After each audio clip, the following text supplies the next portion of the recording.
Welcome back to Dumb, Scum, and Villainy, a Dumb Dumbs and Dice podcast where professional voiceover artists and improvisers explore the underworld of this Star Wars Edge of the Empire role-playing game.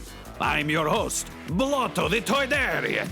This series features our Game Master Tom McGee, Ryan LaPlante as Abraxes Brash Korr, Tyler Hewitt as Vic Denbar, Guy Bradford as N-Gage 311, and Adam McNamara as the forgetful psychopath Wakka Wakka Fonzie.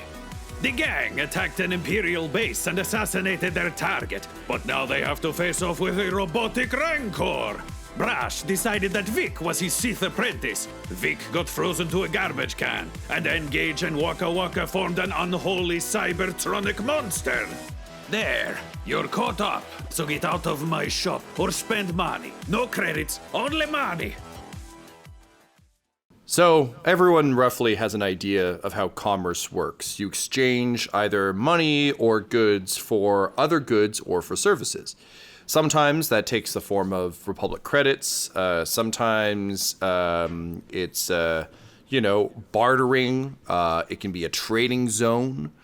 And sometimes it's the death of a former Imperial commander in order to get 300 thermal detonators to create a balloon man of doom, which is where we find ourselves today on the small backworld planet of Dingo, where our beleaguered heroes have set out to murder Agan Zadie, the person who was marked for death by the lady who runs Uber, which of course has two U's and an apostrophe, who has promised Wakka Wakka his dream amount of grenades if she will take vengeance, if he'll take vengeance on her behalf. Which he and N-Gage, after being a weird kind of Krang Voltron, like Dinozord over the Megazord kind of situation, managed to do when N-Gage launched Wakka mightily through the air, landing with a murderous intent upon the poor stormtrooper, who was immediately met with just instant death. Meanwhile, Vic was managing to pry his feet free from a garbage can lid, and Brash had just learned that there is a rule of two amongst the Sith, and that perhaps Vic is his too. So, all in all, you guys were ready to make a nice, sound financial transaction until the fucking Rancor showed up. So, the doors have just opened on a massive, sort of Jurassic Park-style holding tank. The stormtroopers were busy setting up weapons to try and repel this creature. Unfortunately, a madman in Mandalorian armor has just dropped into the midst of them and started killing, only to behold a cyborg Rancor. If you'll remember, the Rancor is the big ugly motherfucker from Return of the Jedi who lives in Jabba's basement. Big round head full of teeth, like giant gripping arms, real hard boss in Super Return of the Jedi on SNES. Don't even talk to me about that guy. I know, man. It was a rough ride for us all. But it's that if he also had a bunch of guns strapped to him. So as he stomps out, you see like green Sam Fisher eyes light up on its forehead. And the Rancor steps out, yells with just fetid breath, spraying Wakka and the stormtroopers with just sort of horribly gloopy spit. And then you hear a voice coder translate to "target locked," and then the missile pods on its shoulders open fire. So, Wakka, you have waited this whole game to be able to do this particular action. What would you like to do? Okay, so where am I exactly? Are there buildings around me? You're standing amongst... No, I get it. There are 6 stormtroopers around you. All of them have their guns. Had their guns trained on the doors. You get the sense this was like a Robert Muldoon, like, shoot her kind of situation. Unfortunately, you distracted them, so you're surrounded by stormtroopers. All of you are looking towards this kind of hangar that's just opened, and this thing is stalking out towards you. There are no buildings in your immediate vicinity, except if you were to like run back to where the rest of the team is, which is basically like, if you remember, there was like a mining village that you'd all just kind of worked your way through, and this is on the outskirts. So you could try and get back to them, but you'd have to push past all these stormtroopers, and there are missiles incoming. So what do you do?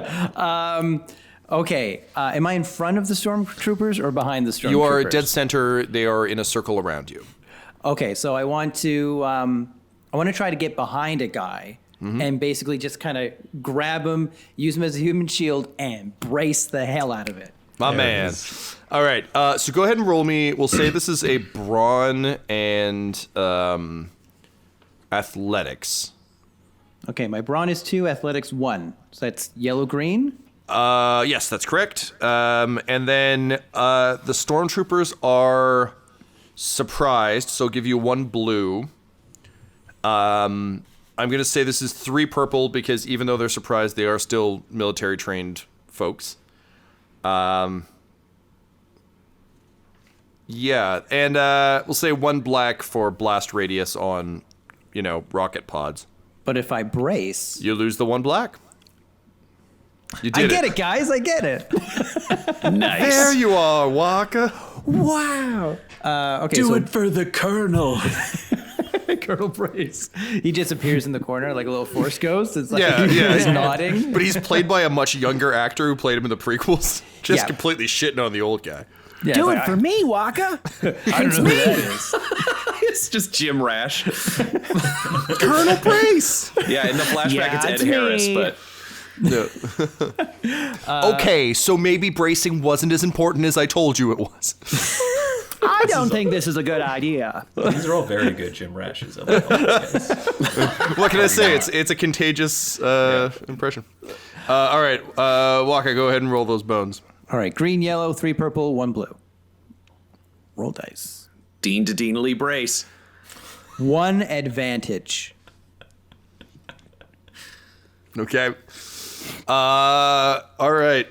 So you are going to take... what is your soak value there, sir? 4. 4. Okay, so we'll say the stormtrooper adds another 4 for his armor and vital organs and such. So the rocket pods detonate for 15 points of damage, but your soak will eat 8 of that. Wow. Okay, so I'm at 4. Oof. Wow. Good news is, preloaded rocket pods aren't like an every turn kind of deal. They're kind of a start the party hardy. I've paid enough money post mission in Mech Warrior to know just how expensive these fuckers are to refill. So don't worry, you're good for now. All right, okay. And then let me just roll for the rest of the troopers and see how they do. Oh Jesus. Okay. So 3 of them are just completely dusted. They're obliterated.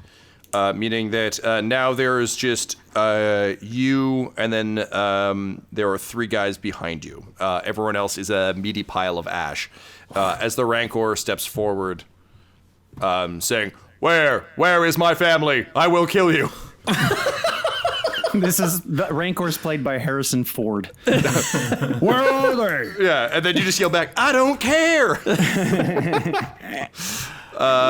Cool. So that will be Wakka. So meanwhile, N-Gage and Vic, you're the 2 that are closest to this whole clusterfuck.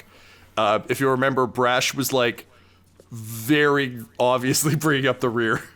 As Vic was like Chevy Chase in Christmas vacationing his way into battle.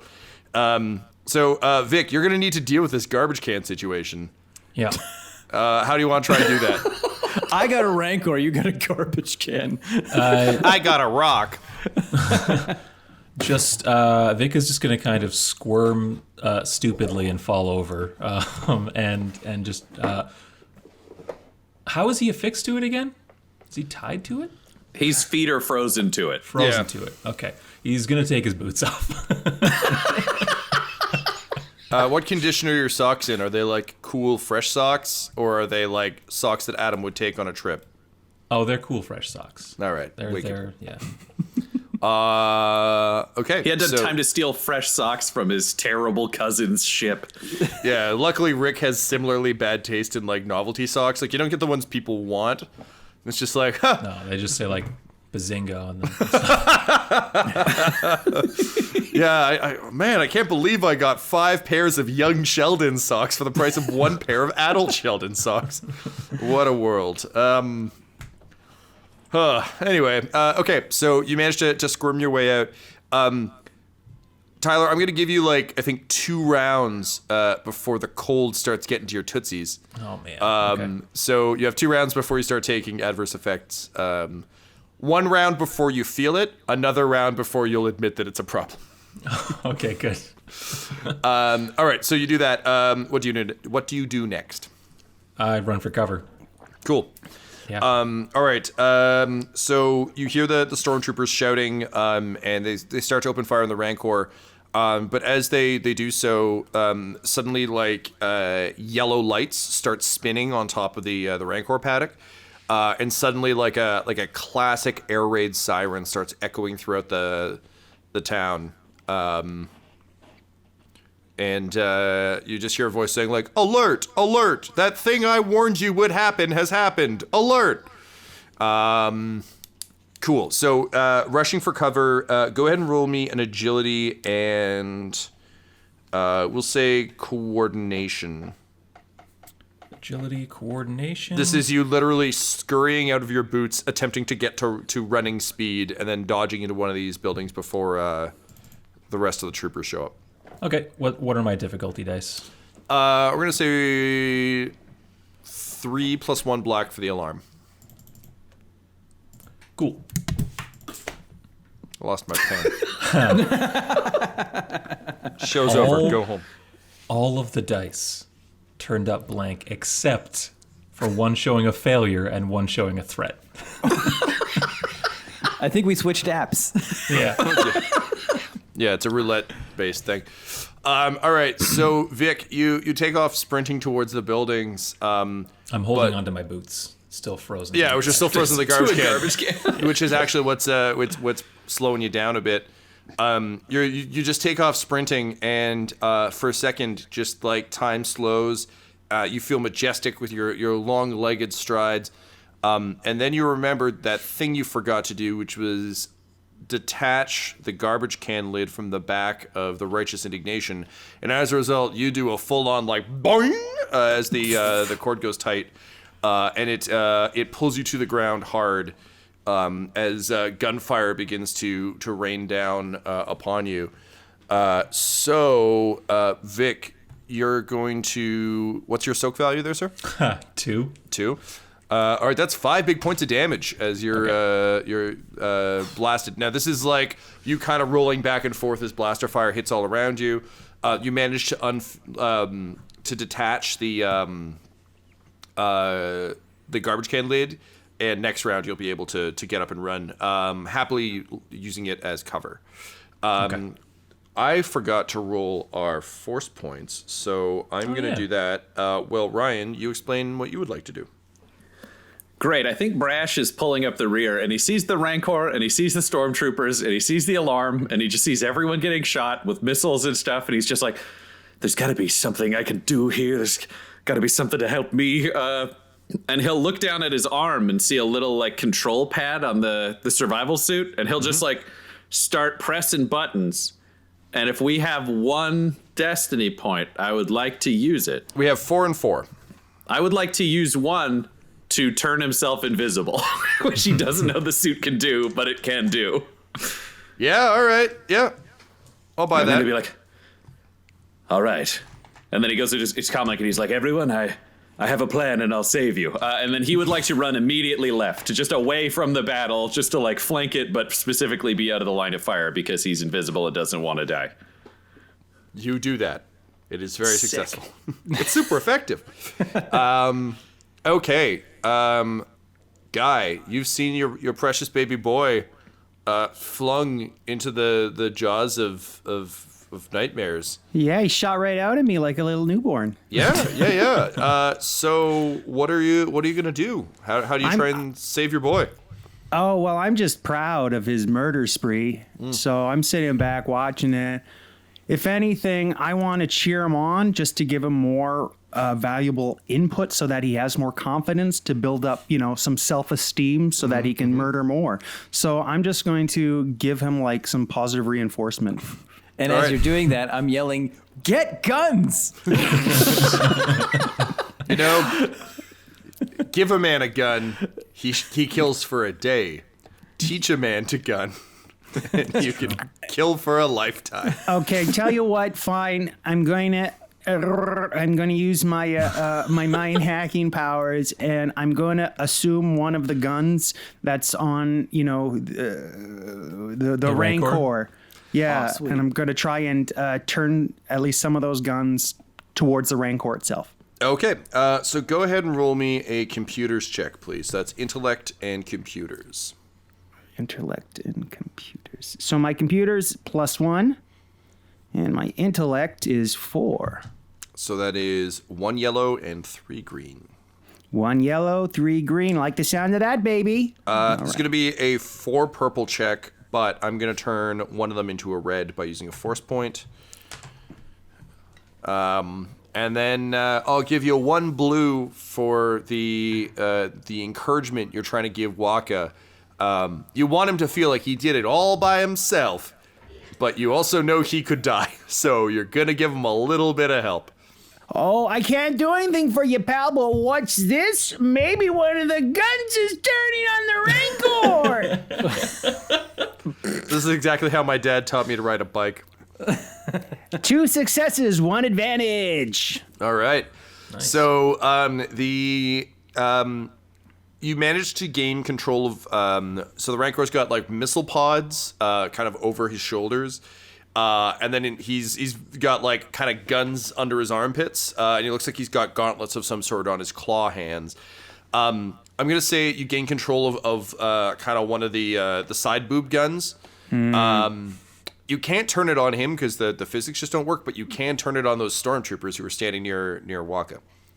Oh, hey, that's pretty good, isn't it, pal?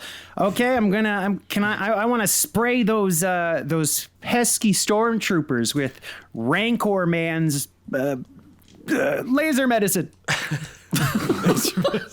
Dr. Rancor's patented laser medicine. Yeah, that's right. It'll cure what ails you. Exactly. It's next to his divining rod. All right, so go ahead and roll That's me. his penis. Got it. Yep. We're going to go with agility and gunnery, please. All right, let me just check that. Or actually, no. For you, I'm going to say intellect and gunnery because you're not aiming this. You're using your mind to aim it. Okay, well, I have nothing for gunnery.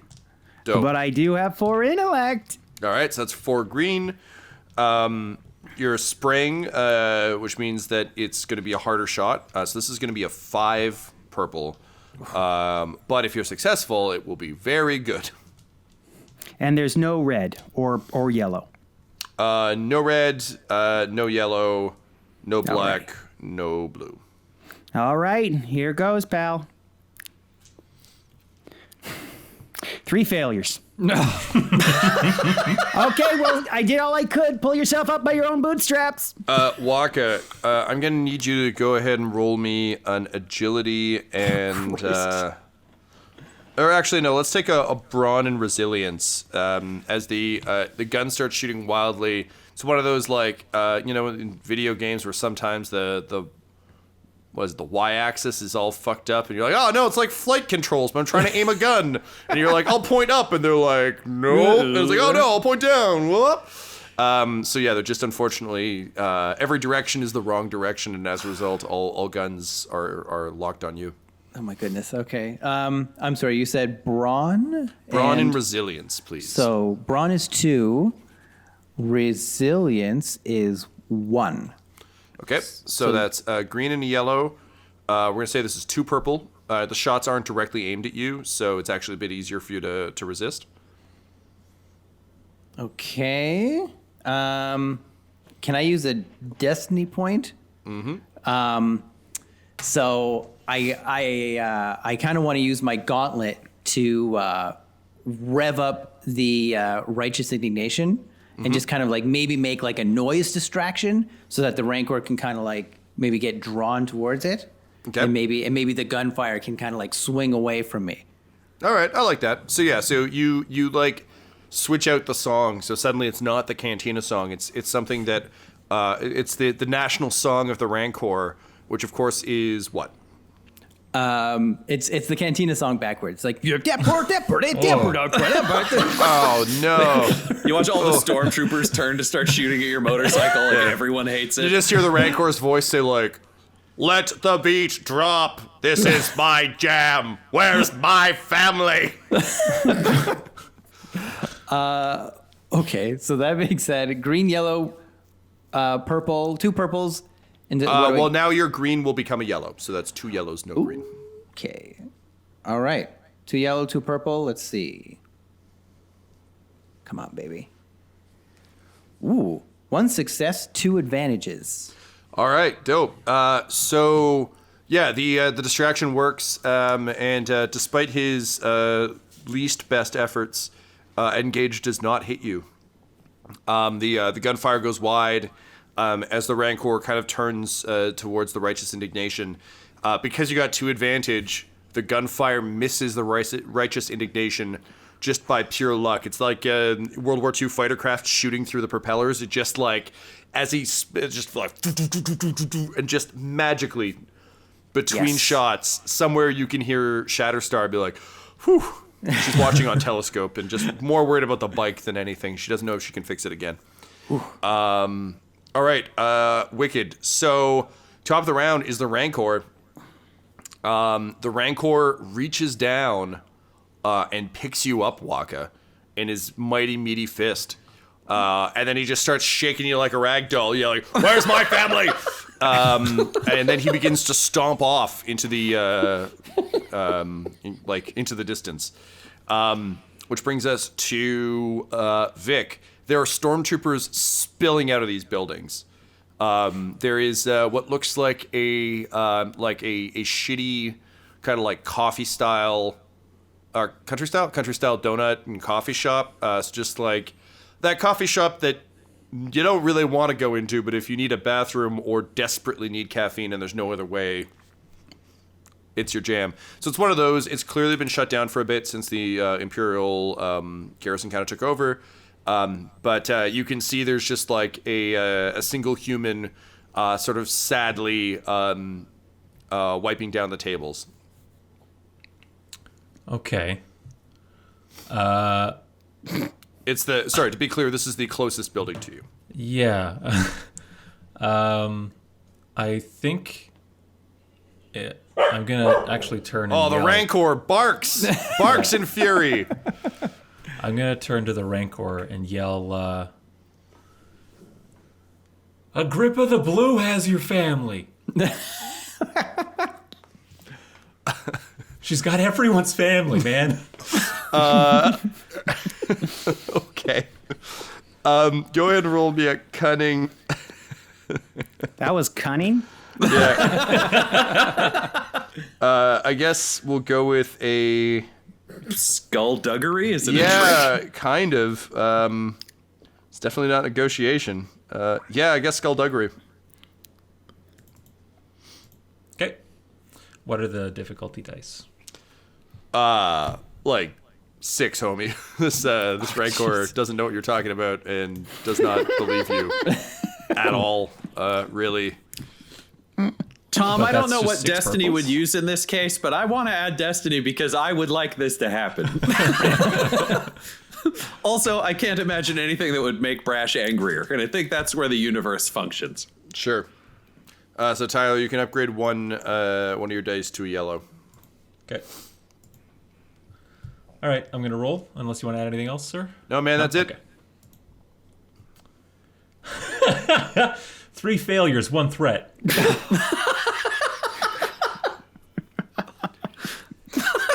I will enter the coffee Does the time. threat mean he like turned around and gave you the stink eye or some shit? Just finger over his shoulder.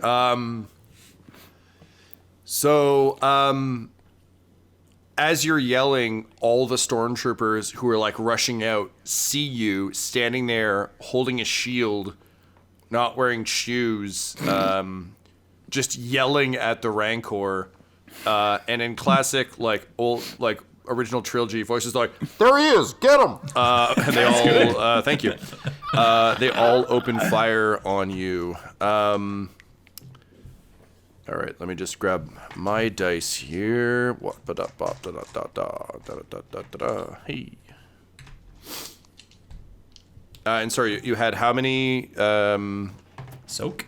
Oh no, so it's failure plus 3 failures and 1 threat. 3 failures and 1 threat. Okay, so 3 failures, 1 threat. Sorry, apparently, the dice make the Facebook Messenger sound. Isn't that delightful? That's what it always sounds like when dice hit my table. Yeah, truly. Mine used to make the ICQ, but I had to mute them after giving out my 18-digit number too many times. All right. Ooh, boy. Okay, so, yeah, I got 3 successes. So what is your soak value there, Tyler? 2. 1 moment, please. Is this our last episode? Never holy made it to Christ. Agrippa. No. Well, Is one of this us the might. end of the dynamic? What are we, a quadruple? Yeah. So Tyler, that'll be 7 points of damage. Oh, perfect. That is exactly my remaining health. So I am down. Vic is down or dead. I don't know Did how you it works take in into this account game. your soak? No. I thought that was the No, soak result. I didn't take Okay. soak into account. So you have 2 remaining health. Okay. Your garbage can lid manages to take 2 points of damage, freeing your boots in a hail of blaster fire, and then stumbling you crash into the coffee time. So you do, I assume, a classic like Han Solo down the garbage chute thing, where you just kind of run and toss yourself through the window. Is that the vibe we're going for, or would you open the door? Vic will Captain America his garbage can lid at the handicap like automatic door open button. Right. The door just slowly, lazily swings. Yeah, open you just and he like wait to runs just awkwardly shuffle your way through. Yeah. Okay, great. So you shuffle your way in there, because why not? Okay, that brings us to Ryan. So Brash, you're invisible. The Rancor's running away with Wakka in hand. Stormtroopers are spilling into the streets. Would you have seen Vic get shot a bunch, or are you paying attention to that? I feel like, yeah, he's watching what's going on. So he's seen Vic get shot at and go into a room. Are the stormtroopers all coming out of one building, or are they coming out of several buildings? Yeah, it's an all hands on deck thing now that the alarm is off. And you can see some of them have those big like giant tuning forks with like the blue electricity on them for presumably Rancor wrangling. Okay, what I'd like to do from a distance is I would like to, if I can, take control of the righteous indignation with my like data, whatever the fuck, my iPad from Star Wars. We play too many sci-fi games. I'm tapped out on what they're called. It's embarrassing. And I just want to like drive it away so I can bring it back and use it at some point before it gets impounded. Yeah, all right. I dig that. So, yeah, you reach for your space iPad. Since it's Star Wars, it's probably just like a chunky remote with some buttons and switches on it that light up. Yeah, it looks like one of those cell phones from the 80s. Yeah. So on Sterling's Gauntlet, I'm going to need you to go ahead and roll me a... I'll give you a piloting check. Okay, cool. So piloting planet. And we'll say this is intellect rather than agility. Okie dokie. You could use computers instead if you'd prefer. I'm assuming it won't make much of a difference. I prefer piloting. I thought you might. A hacker, I am not. Okay, that gives me 1 green and 1 yellow. Okay, I'm going to say this is a difficulty of 2, only because knowing Shatterstar's had to rebuild this 100 times, I feel like she left some backdoors for things exactly like this. You mean she wouldn't want to leave the guy who keeps trying to murder her and the other NPCs on the ship just full reign of his weapon bite? You are correct, sir. I get her. After the Serpentos incident in particular, she's a little concerned. And I'm just like, come on, we can get you back, and then we can go in and ram stormtroopers with you. You love murder, I guess. And then he just hits send, hoping it'll work. Yeah, you just excrete pheromones at your weird watch majig. Yep. The end result is one failure. So you activate the righteous indignation, and you punch in all the things you think will make it go away, but unfortunately, it comes directly to you and bumps up against you, which causes like a ripple on your camo, and you hear the stormtroopers go, "Look over there!" And a bunch of them start rushing towards you, opening fire. Okay, cool. I want to get on and get the fuck out of here. I'll let you mount the righteous indignation, but you'll have to wait till next turn to move. That's fine. Okay. God damn it. All right, N-Gage. You're watching Wakka be carried away. You still have control of one of the guns. But unfortunately, it kind of points the direction the Rancor points, which is towards the distant hills.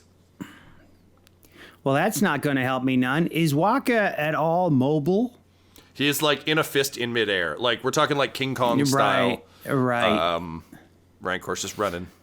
Oh, I know. Well, I'm a robotic doodad, so I'm wondering. Hey, I probably have some kind of shit. What's the name of the thing where when Luke is on Hoth and he shoots the tow cable? Mm-hmm. Yeah, there we go. I'm gonna shoot my tow cable, hopefully hitting the departing Rancor? The gun. Yep. No, the gun to point at the Rancor's body, and then I'm gonna use my hacking powers to shoot him in the dick. Okay, go ahead and fire your tow cable. Keeping in mind, you don't have Dak helping you, and Dak is the true hero of Hoth, who died ignominiously when the land speeder was stepped on and no one talked about him ever again. But I got something doing Dak what doesn't. he loved. I being got something forgotten. Luke. I got something Luke and Dak don't have. The intuition of a father, proud of a son. Damn. I mean, we don't know about Dak's family situation. He could have been a father of 12. But yeah, all right, let's do it. So go ahead. This is going to be an agility and ranged light. Ranged light. Well, my ranged light is 1. Yep. And my agility is 2. All right. So that's 1 yellow, 1 green. 1 yellow, 1 green. And I'm going to spend a point. This is going to be a 4 purple because this is a hell of a trick shot. But I'm going to make one of those a red. So 3 purple, 1 red. I'm going to give you 1 blue for a father's intuition. And 1 black just for the amount of chaos happening around you. Also, you're still kind of in the process of like reshifting your guts around because you were fully like Wakka Bjorning him earlier. Oh, that's fine. Happens. Yeah. Go ahead. Here goes. This is for you, son. 2 successes, 1 triumph, 2 threats. Damn, son. Yeah. All right. You shoot that Rancor right in his dick. All right. So the Rancor's gun is, let me just do some quick reading over here. Here's a question we never thought we'd have to answer today. How much can a Rancor's dick soak? What's the soak value of that dick? And if it's very good, Wakka will undoubtedly make a costume out of its foreskin that he can wear to the next battle. I think it's cute you think anyone survives this battle, but yeah, all right. Yeah. Jesus. All right, so that'll be, it does a base of 9.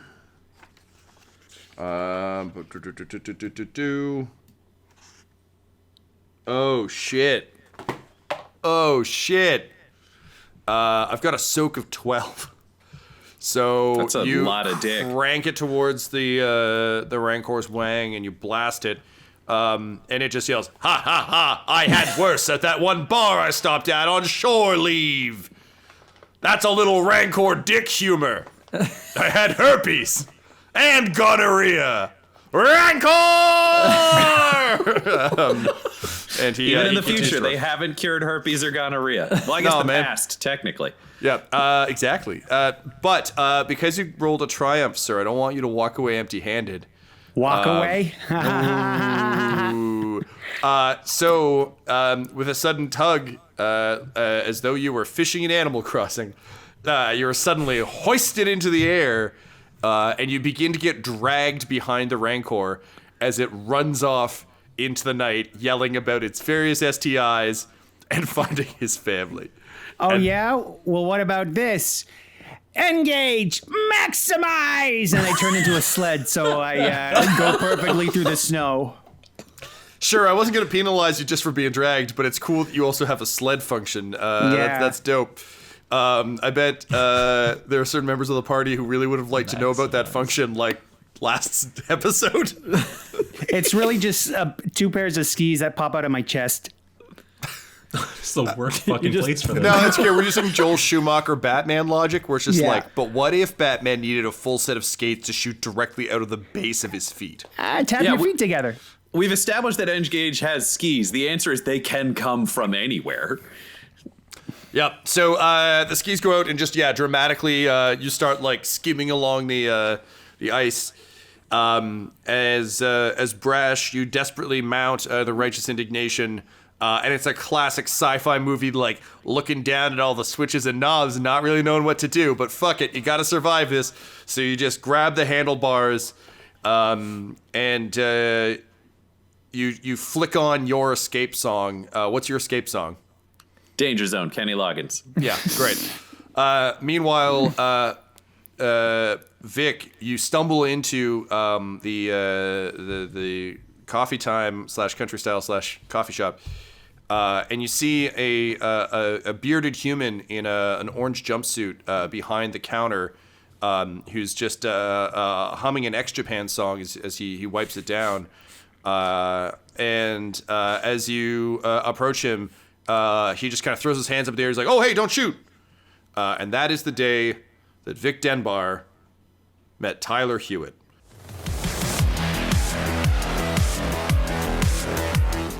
Wakka, you are being jostled in the mighty fist of this techno rancor as it runs off into the night. Now the lights of the town have faded in the background. This thing is making hella distance with its giant rancor legs. Jeez.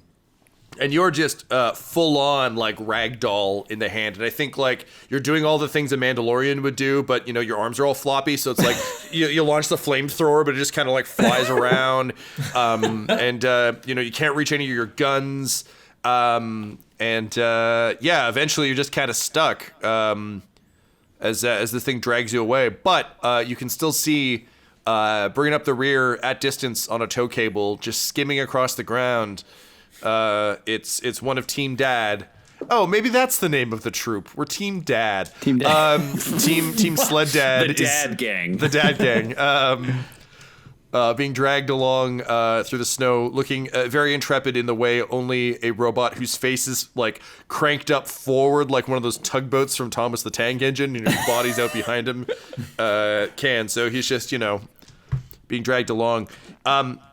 The Rancor is quickly taking to the hills, you kind of you can see it kind of like quickly moving through a bunch of spaces. What are you trying to do as the Rancor carries you? So at first I'm screaming a lot, and then I'm kind of like, "Nuts to this! I'll let the big guy handle this." And I kind of twitch, and I revert to Wakka. And I kind of like yawn, like I wake up from a nap. And it's like, and then I start screaming. And I'm just like, wait, what? Where am I? Who are you? The Rancor just says, "I'm a good dad." And then he keeps running. Hey, wait, I'm a dad, and that guy behind us is a dad too. Oh, in that case, I am sorry for what I am about to do. Oh, what are you gonna do? He's talking about patricide, you sticking asshole. But I love you. You're a good kid. Yeah, he says, years ago, I was taken from my family, and now I must return to them. Oh, where's your family live? In these hills, they're called the Valley of the Rancors.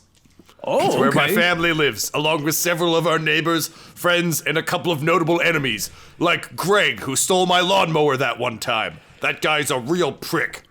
Oh, wow, geez. Well, hey, I wouldn't mind helping you with this Greg guy.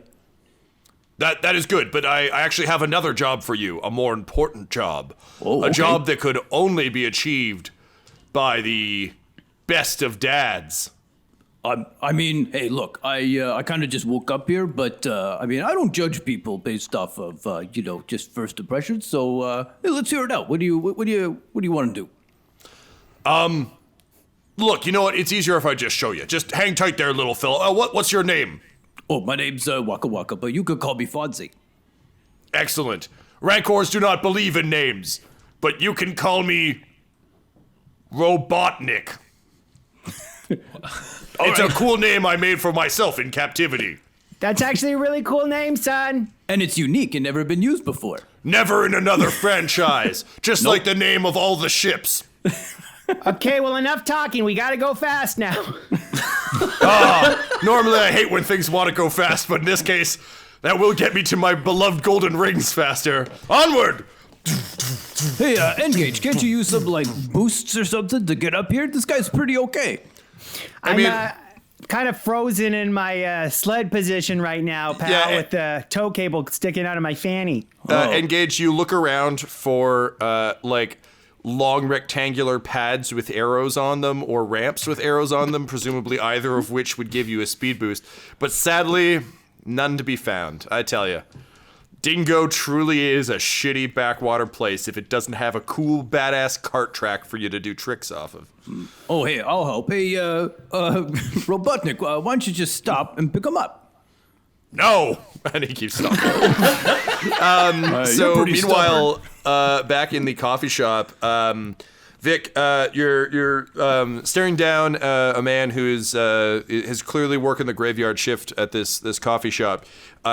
He's just seen you stumble in, like blast singed, and carrying like you just threw a garbage can through the window. You're not wearing shoes, so he's got his hands up, and he's like, "Hey, please don't shoot. If you want some donuts, just take whichever donuts you like. It's on me." Do you have any fresh coffee? I can make a pot. I have a pot that I made earlier. It's been on for a long time though. If you're okay with that, I just need it hot. I need it hot. It's hot. Yeah, it's hot. right Yeah, now. yeah. You can have Pour it it here. on these boots. Yeah, okay. So he starts pouring it on the boots. Great. They melt off the lid, I hope. Yeah. He's like, "Do you need sugar Perfect. or milk with your boot No, water?" no, just black. Just Okay, put great. it on Yeah, the yeah, yeah. boots. Okay, gotcha. All right, good. Thank you. And I just put like wet, soggy coffee boots on. They're warm, I guess. Can you fill out a quick find customer satisfaction survey? It would really help us out. And I'm gonna look behind me out the door. What's going on? Like out there? stormtroopers, man. So many stormtroopers. You see a bunch of them shooting at the Righteous Indignation. And then you see a bunch of them doing that like slow Metal Gear style, like, "We're looking for the room you might be in." Like they're not on full alert, but they're on alert. Like it's yellow caution on your In that case, I forget what the radar is called. Yes, I do have time to fill out a customer satisfaction survey. Yeah, that's great. Just let me behind the counter, and I'll like hop over. And fall because I didn't do it right, and then. Okay, that's not exactly company policy, but I guess that's fine. Here you go. Would you like a fresh coffee to go? I assume these guys are trying to kill you, so if you want to go at the back, you can go out there. Also, you look kind of fucked up. You okay, man? I am. First of all, I'm always great. Oh, but all right. if I look at the name tag, is it Tyler? Is it Yes, say Tyler? it says Tyler. And then underneath it says assistant manager. Thought I was going to Tyler. say Assistant Hewitt.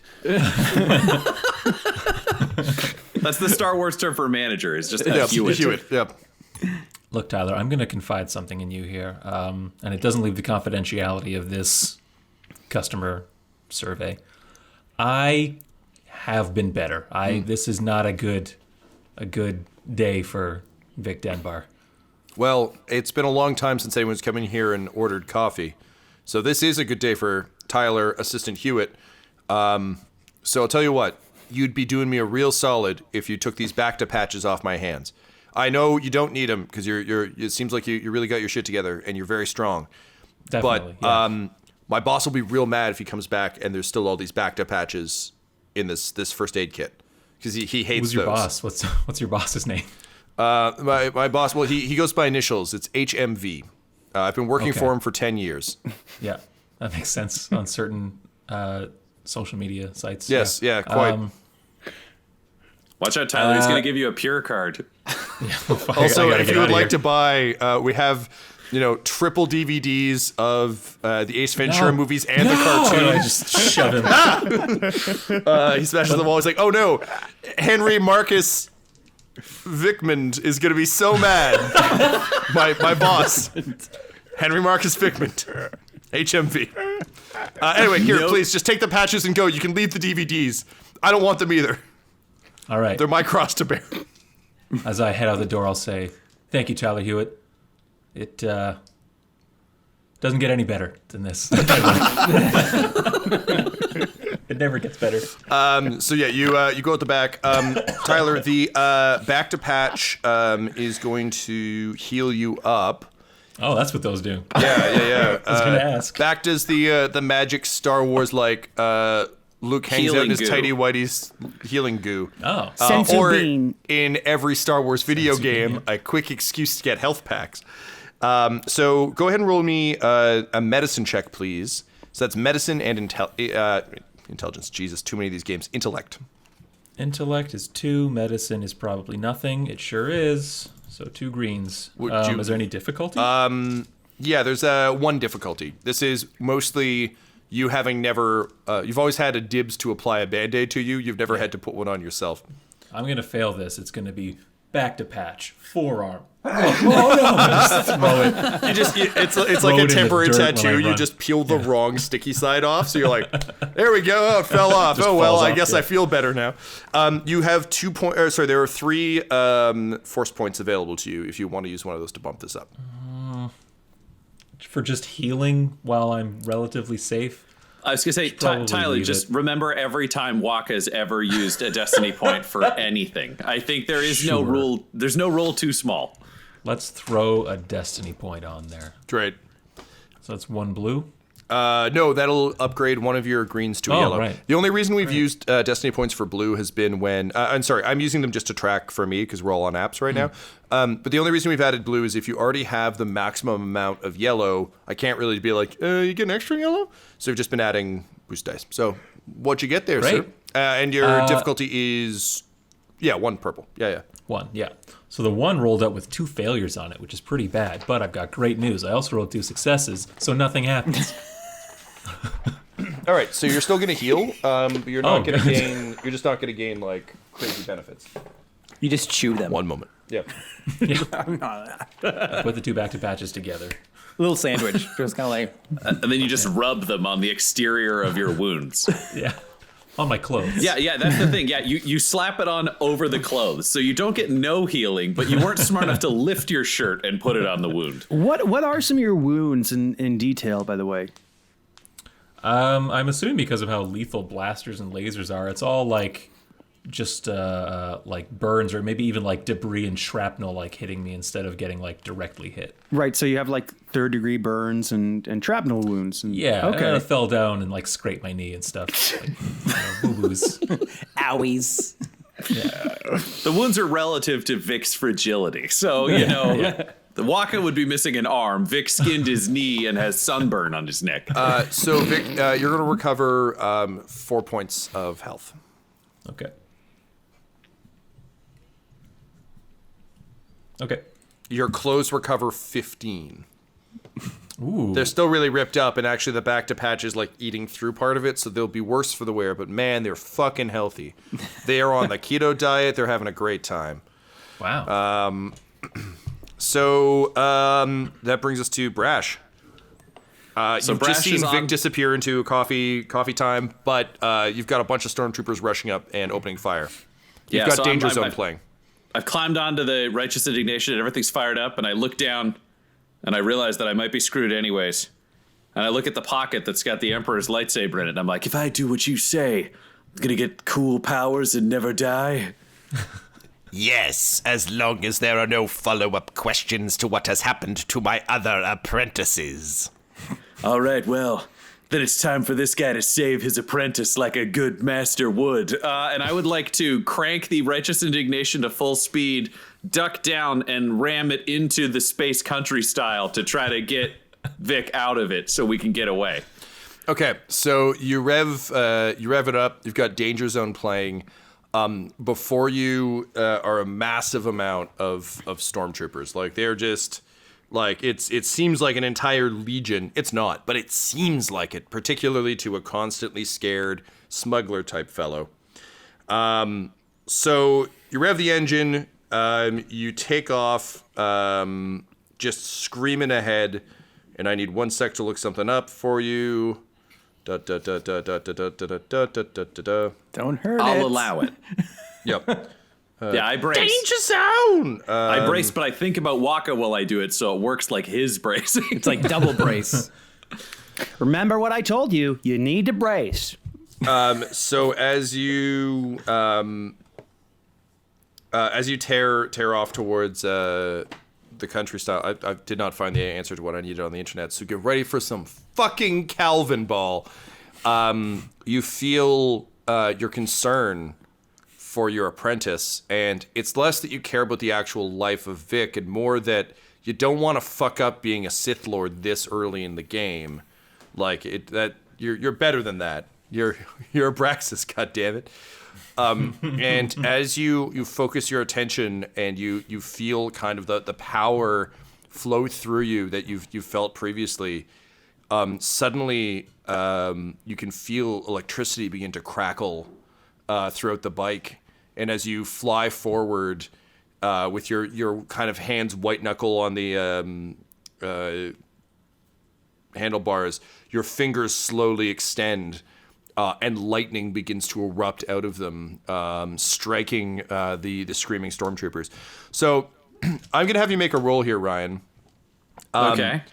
This is going to be kind of a weird, wacky double roll, because if you're very successful, you force lightning the hell out of these stormtroopers and make it safely into the country style / coffee shop. If you don't, they're going to shoot you a bunch as you lightning your way past. So you're basically rolling for me and you. So don't fuck this up / fuck this up. So I'm going to say this is a, for you, I think this is probably presence. I think that's kind of how the force would manifest force for of you. personality would be Because like what this he isn't uses. you thinking I need to force lightning. This is a get out of my way peasants. Is I think the way the dark side would manifest for you. So as you finally unleash the full weight of your ambition, we're gonna go presence, and we're gonna treat this as a ranged attack. So let's go ranged light, because I believe that's what you've got. You are correct. Yeah, Cool. so I think as he's like revving it up and he feels the like lightsaber warm in his pocket and he's sprinting forward and he just yells, "You don't know who I am, but I am important." And then he'll fire. So what do I got to add from your side, Tom? Okay, so there's a lot of them. So I'm going to up the difficulty, not based on stormtroopers being particularly hard to hit, but in that there are just many. So we're going to give this a 4. 4 purple. Okay. I'm going to give you 1 blue for the sort of Emperor's assist. That poor guy. Ruling however- the galaxy to this. I'm going to give you 2 black because it's very hard to steer the motorcycle in the best of times. And with your hands fully extended for force lightning, you're basically steering with like your thumbs and like the palms of your hand. Like you're that asshole just being like, I can steer like this, and then the wheel gets away from you. So yeah, 2 black for that. There are 2 force points available to use. Oh yeah, I'm going to use a force point because Okay. that's That's just required. This is what he wants his destiny to be. So upgrade. We will see. Man, just look at all the things I have now. Go ahead and add your. So what's your positive check right now? So I've got 3 yellows and a blue, but I'm up against 4 purples and 2 black. Okay. Did you take into account the force point you just spent, or is that not accounted? Yeah, for that's got me another yellow up to 3. All right, buddy. Good luck and Godspeed. I have 2 advantage, but 3 failure. Okay. So I'm gonna let carry over to 3 when they're shooting at you. 3 troopers open fire, but to Tyler's point, it will be harder for them to hit because you have just a wall of lightning randomly spraying them, me, the bike, the snow. Like, it's bad. Yeah. It's metal as hell though. Yeah, the problem is it's like the super soaker when you get to the end. So like the lightning shoots out, but then it sort of drops off, and I have to like ride. Well, also, towards admittedly, if we watch how Force lightning has worked in all the movies, like Palpatine had to like deep fry Luke for long enough for Darth Vader to have an entire emotional character arc. It just happened to him. And then in the more recent ones, like enough time for Rey to have an entire character emotional arc happen and a bunch of cameo voices to chime in. So it's not a fast death. Okay, so one of them gets through, so that'll be the stormtroopers do. Sorry, 1 sec. Flipping so many pages. I think they do 2 damage. I think that's very reasonable. I'll still take 1. I don't have a great soak value. Because I am wearing, clothes. Yeah. So the combined fire is going to be 9. Alrighty. But as you tear through them, the force lightning starts ripping them apart as you blast through. And with your advantage, I'll say you manage to steer the bike despite the force lightning flying off it. You leave just like it's like the DeLorean shot through here. There's just fire and lightning behind you as people burn. And then you just plow straight into that country style. Here's my question to you, Brash. Do you think you would pull off the throttle, or are you not really concerned about collateral? I think he's busy screaming about how important he is, so I think his thought is like, I'll get through the store and stop, because then I'll have cover. And then, Vic can come out and get on.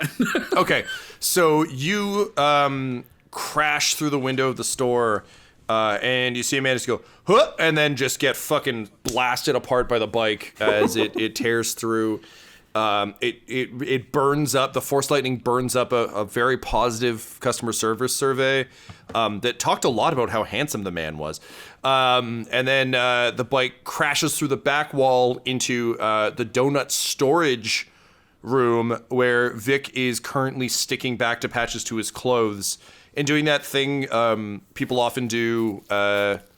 Like, people who've never drank or done drugs before, they're just like, oh man, I just took a bunch, but I'm not feeling it yet. I guess I'm just real good at this. So just like putting the back patches on and be like, not so healing. When you just explode through the wall.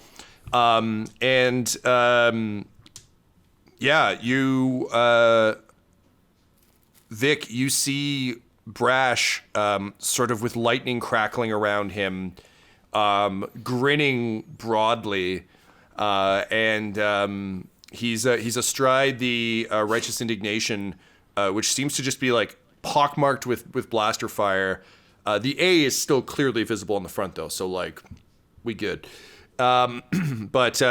Yes, Brash kind of stands over you, and for the first time, I think you're actually legitimately like a little bit scared of him. Up till now, he's been equal or less, but there's something about this that is no bueno.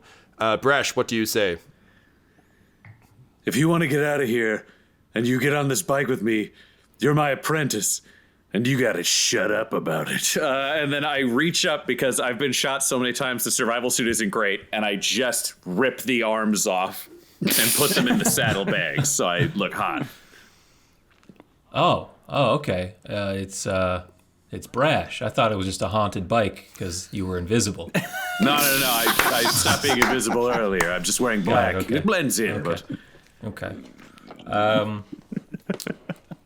Vic, it's not much of a decision for Vic. He'll just get on the bike as we need to go. He won't think about the ramifications of like apprentice or whatever. That's whatever. He assumes it means boss. So here's the question, apprentice. Do we go save the psychopaths, or do we go flee the planet and get 300 grenades? We can maybe trade them for your parents. I think Wakka has to be there to get the grenades. The agreement was with Wakka. I was there too. There are options, you know. It's why I'm always around. There's a lot of charm and ability, and stormtroopers. And I'll just like floor it and have to go after them because stormtroopers are coming through the Star Country style. Yeah, there we go. Star style. For all your coffee needs, not wants, but needs. All your calf needs. I think it's calf in Star Wars books. It is, except on Dingo. They've developed a name for it called coffee just here. It's very strange. Damn that HMB! What a terrible Hewitt. Yeah, he's gonna be real bummed about what happened to his shop. That was his whole deal. He might have to fall back on his side hustle of pirated DVDs. All right, so you tear out the back of the building, and you've lost sight of the Rancor, but you saw it head towards the hills. There are stormtroopers everywhere, but with the speed of the righteous indignation, you're able to kind of get to distance. The problem is now the stormtroopers in this town are kind of between you and the mountains. So here's the question. Are you going for speed, or are you going for safety? I mean, as the guy driving the bike who has had his fucking ass handed to him, we're going to take the scenic route. And while he says that, Brash is pulling the sleeves back onto his survival suit because it is very cold. Do I have any more back to patches? I don't know. Do you think you would have used them all up, just opening them and arbitrarily sticking them to you, or do you think you would have held on to a couple? I think as they were hitting my clothes, it's like, this isn't working. I'll try another one. Yeah, so no, you use them all. Yeah, you're just covered. Okay. You're covered in 5 dying soldiers worth of back to patches, and it got you 4 health. Okay. Can I rip one off of him and try putting it on myself under my armor because I'm not an idiot? Yes, you do, and it sticks for a second, but it's like rechewing gum. Like, you're just not getting anything from it. Ooh. Oh, I pull it off, and I'm like, it smells like you. Gross. And throw it off to the side, and I'm like... It heals the ground for 1 point of damage. Yeah, I shouldn't litter, but I'm a Sith Lord now. And then I, squint my eyes a little more evilly, and then speed up the bike. Good.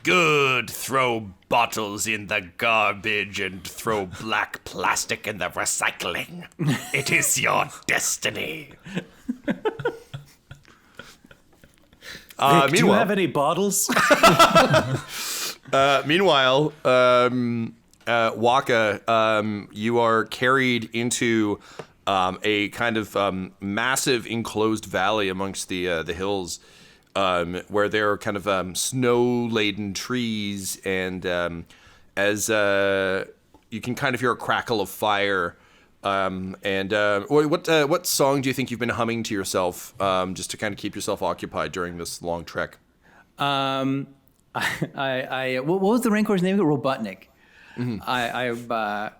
We're talking, and I'm like, I'm bored. Hey, do you want to make up a song? And then I'd be like, bum bum bum bum bum bum bum bum bum bum bum bum. Robotnik, the Rancor. He's my friend. He's the biggest guy I know, and we're friends till the end. We will dance, we will sing, and it's just that. Great. N-Gage, you getting in on the song, or are you just going along for the drag? No, I'm doing the supportive mother-father thing. I'm just clapping along in the back Yeah, it's your 2 legs sticking up, just clanging together. Yeah, my feet are clapping. Great. Yep. I'm having a blast though. I'm loving that he's carrying me. I feel like I'm a baby that I'm just being carried. A lot of gray matter in those 2 lobes of his, huh? Yeah, he's pretty good. Yeah. This guy's the best. You arrive to a bunch of Rancors, and they all kind of turn, and there's smaller Rancors and a big Rancor with a long gray beard. And one of the other Rancors comes out and just goes, and he just yells back at them, and the translator says, "Yes, honey, I have escaped. I told you I would be back. And look, I brought dinner." And then he throws you at the small Rancor, who I should say is still like the size of a house. And it opens its jaws, and you fly in towards its jaws. What do you do? My warrior instincts kick in, and I'm like, hey, wait, I don't think this guy is my friend. And so then I'm not.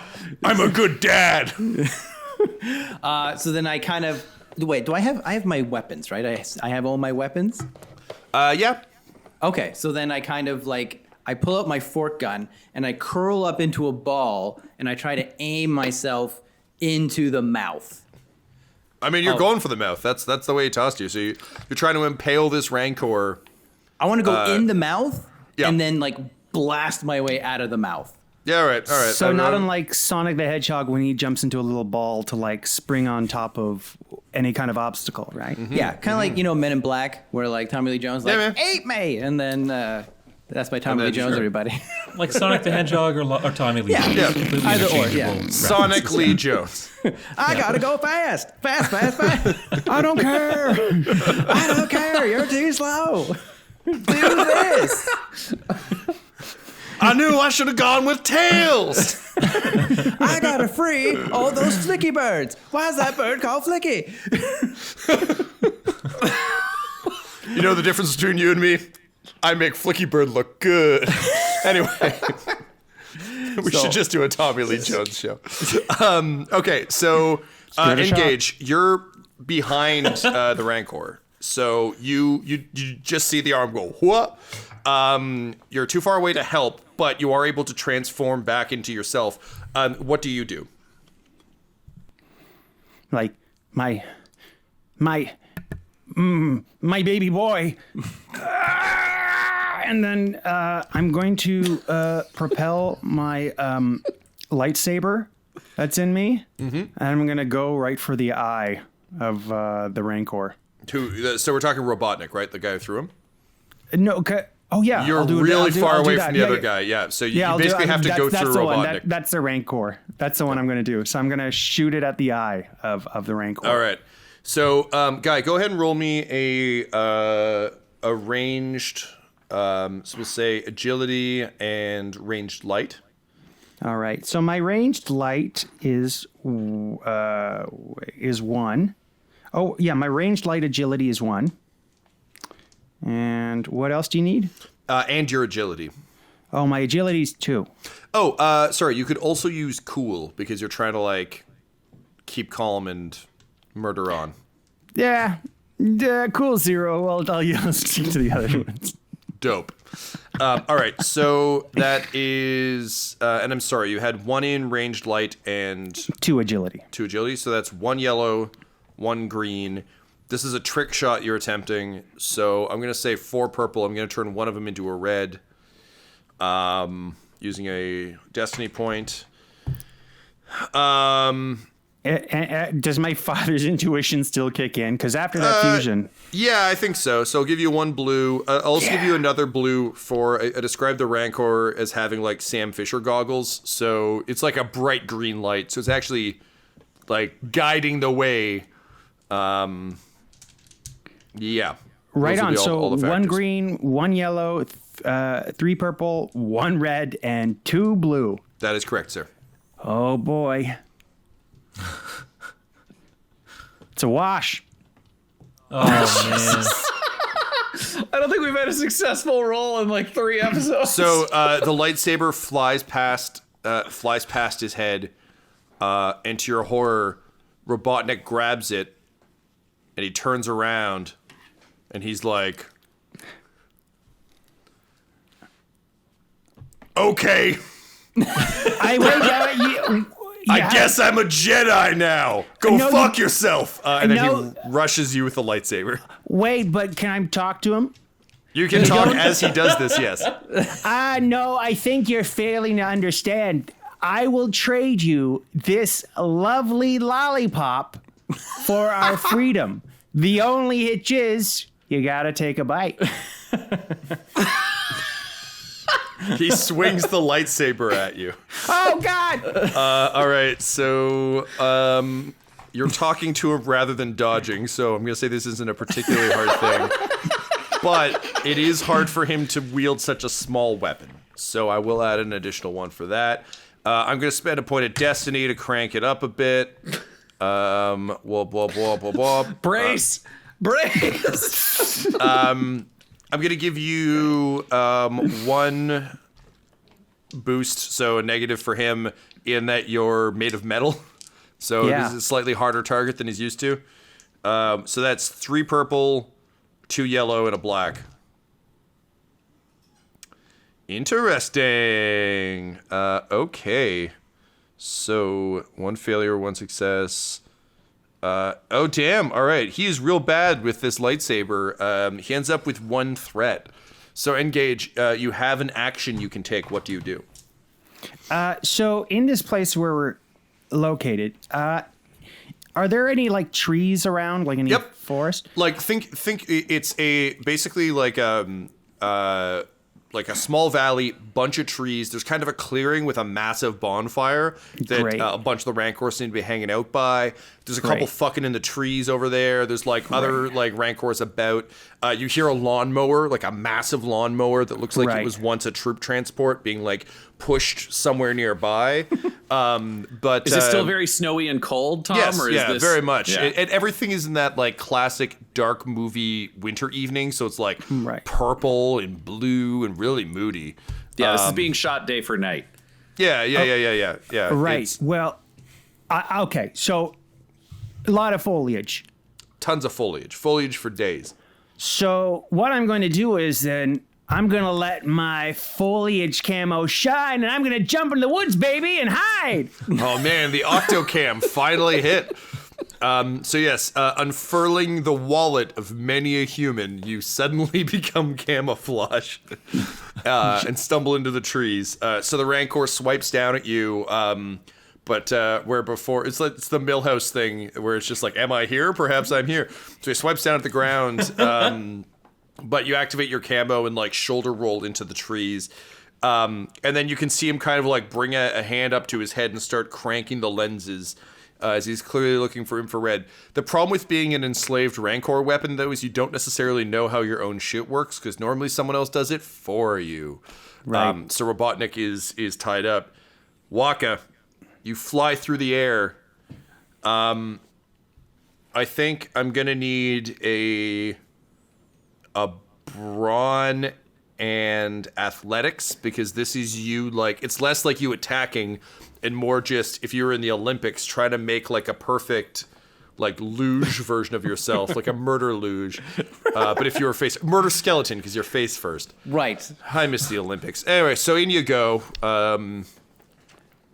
Okay, so I got brawn, and you said athletics, which is 1. So that's yellow green. Mm-hmm. I want to use a destiny. Sure you do. Please and thank you. Because I'm actively aiming to get into the mouth, so it's not like I'm just out of control. So I will also give you a boost dice because it opened its mouth to receive the tasty morsel that was being tossed into it. Okay. I'm going to say this is a 2 purple. 2 purple. So I get two blue then, or 1 blue. 1 blue. And does my destiny upgrade it to? Sorry, destiny will upgrade your green to a yellow. Okay. So 2 yellow, 2 purple, 1 blue. Yes. And I brace just because I'm flying into a mouth. You will need brace in a moment. But yes, go God. ahead. Okay. All right. All right. And I have my fork gun like pointed. Yep. I'm like a meat popsicle. Like the fork gun's is the stick. I'm the meat. So let's roll. 3 advantages. But no successes. No. Okay. So, well, I thought that was good. The thing about teenage Rancors is they're always hungry, and they don't always stop to take the fork out of things. So this is not his first meat popsicle situation. So he is prepared to just like side nom through this thing. But you did roll 3 advantages, so I'm gonna give this a difficulty of 3 for your 3 advantages. Or it does help that you have like 17 knives attached to you. Yeah. The other question I have for you, sir, is I can make the difficulty 3, or the difficulty can be 4, but you retain 1 advantage that you can reapply in some way that you see fit. It's a devil's bargain. I finally introduced those in this game too. I'll take the advantage for later. Yep. So, so it's 2 purple then, but you have a point of advantage that you're holding. Rancor stats. Tom didn't plan to visit an entire village of Rancors. Au Because he's contraire, good sir. Where is it? I called it Rancor-O-Rama. I didn't know if we'd be going to Rancor-O-Rama, but it occurred to me as somewhere that this crew might end up. What I started doing is just sitting down and going, where don't I think they'll go? And then I write that, because that's usually where you end up. Like the coffee stuff. All right, so 2, 3, 4, 5, 6. Wow, that's a lot of dice. That's not great for Wakka. I'm gonna add 1 black dice to me because you're bracing. Yeah, baby. See, I don't even ask anymore. I just know that's where you're at. I'm bracing.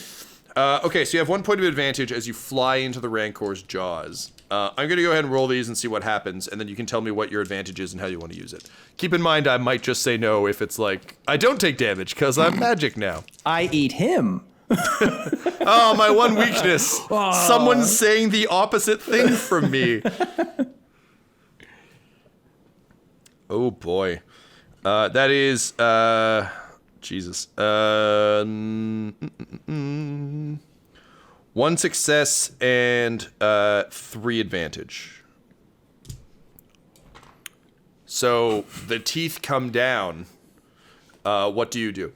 What do you use your point of advantage for? It's not a full action. It's just like 1 thing you can do as it happens. Okay, I wanna like duck and roll into the mouth, dodging the teeth, and I can use my knife, my knives. I get 2 knives, and I kind of like cliffhanger myself onto the dangly thing in the back of his throat. Uvula. Okay. His uvula? Yeah, I kind of just like. So you're trying to prevent yourself from going into his stomach. Is that correct? Yes, I figure. You want to avoid a full Pinocchio. Yes. Okay. All right. So you leap in.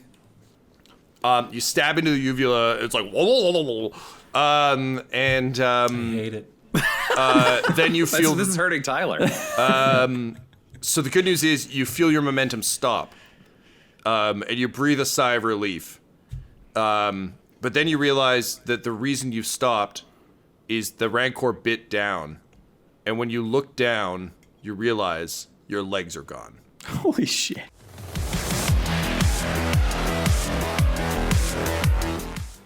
N-Gage, you are crouched in the forest. You have become one with the trees.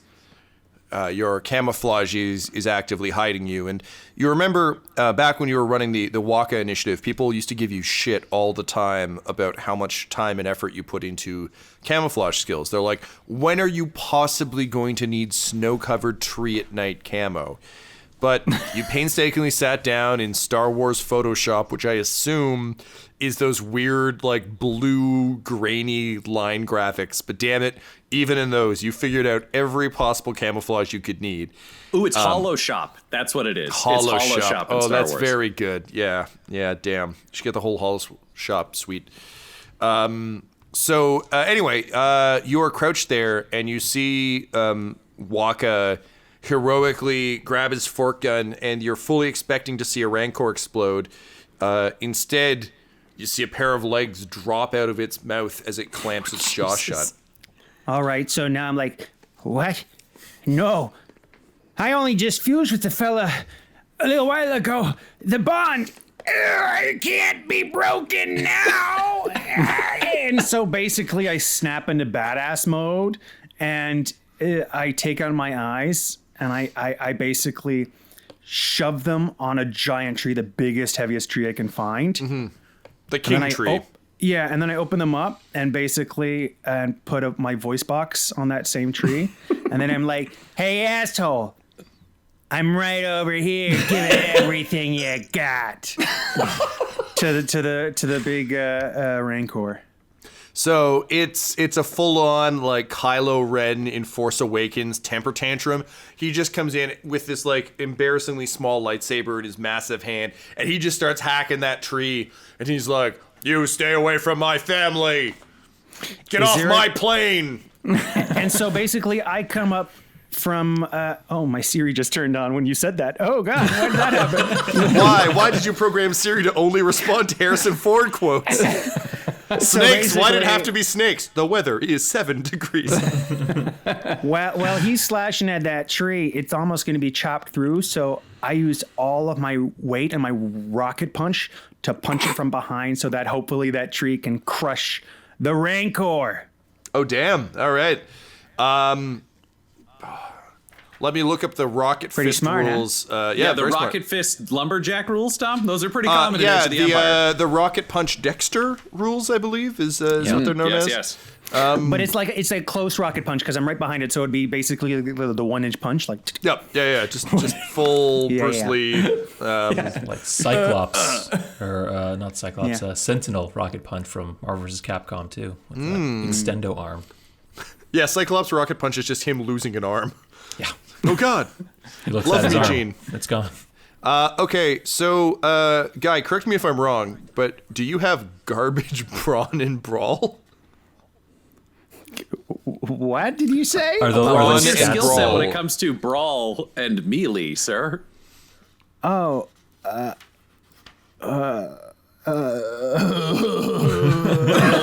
me look this up.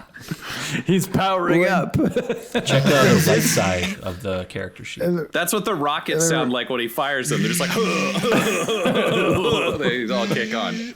Hang on, I might have. So I got no melee or melee. Smash Brothers. What's the other thing you said? Brawl?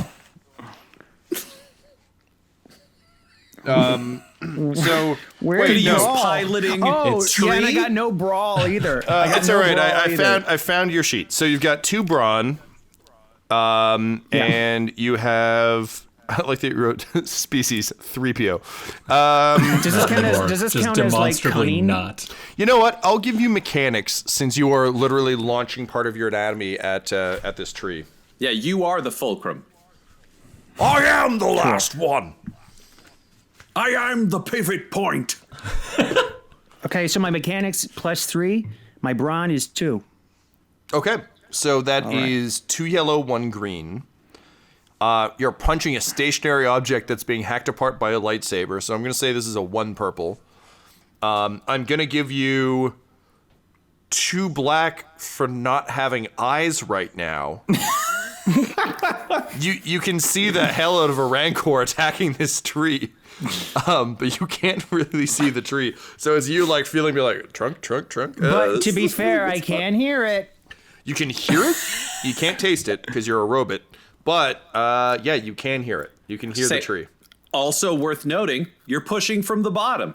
It's not really where you want to push from to knock a thing over. But you are launching it with rocket power, which is good. Yeah. And what about my heroic might of being touched by my legless prodigy? Yeah, I'll give you one boost for that. Okay, so let me get this straight. I got 1 green, 2 yellow, 1 purple, 1 red, 1 blue, and 2 black. No red. Yay! Okay. This is, on paper, an almost unfailable check. I look forward to seeing the results. I was going to say, I would like to use a destiny point because I feel like pointless murder vengeance is what N-Gage exists in the universe for. Okay, fair enough, bud. So sure, So grab... that green becomes a yellow. Green becomes yellow, yep. Hey, fella, before this happens, know this. I'm taking your eyes. I only have eyes for my family. 2 successes, 1 triumph. Wow. Timber, baby. Just call you Mr. Worldwide because you're yelling timber. It's going down. It is going down. okay. Although I guess technically Kesha says that particular line, so just call you Kesha. The tree collapses, and if there's anything we've learned from the Star Wars movies, it's if something falls on a Rancor's head or neck, that Rancor dead. So the tree collapses. You hear a mighty snap, both of the tree and its neck, as it slumps to the ground, and as the light goes out in its eyes, he just manages to say, "A quote from Witness," and then his green lights go black with that famous quote from that movie, and Robotnik is dead. Yeah, and over his shoulder, you just see an overweight, oiled-up man come out of the woods and just go, "Not again!" Yeah, and then he cries. He cries so much. All the Rancors have one human who loves them. All right, so with Robotnik down, N-Gage, you grab your eyes and mouth box off the tree, but you're still short 2 eyes. So, cracking your robotic knuckles, you begin to scoop out the Rancor's Rancor eyes. continues to eat Wakka. You're like, time for the cannibalism. I mean, look, he said... I'm like the Predator. I gotta get my trophy. Yeah. Also, you might need those eyes. They're partially robot eyes. All right. So, meanwhile, the vehicle is speeding towards the Valley of the Rancors. Vic, you're not really sure what's going on. Do you think you'd be asking Brash any questions, or are you just kind of going along for the ride in the hopes that nothing bad or worse happens from this? I'd be asking questions. Yeah.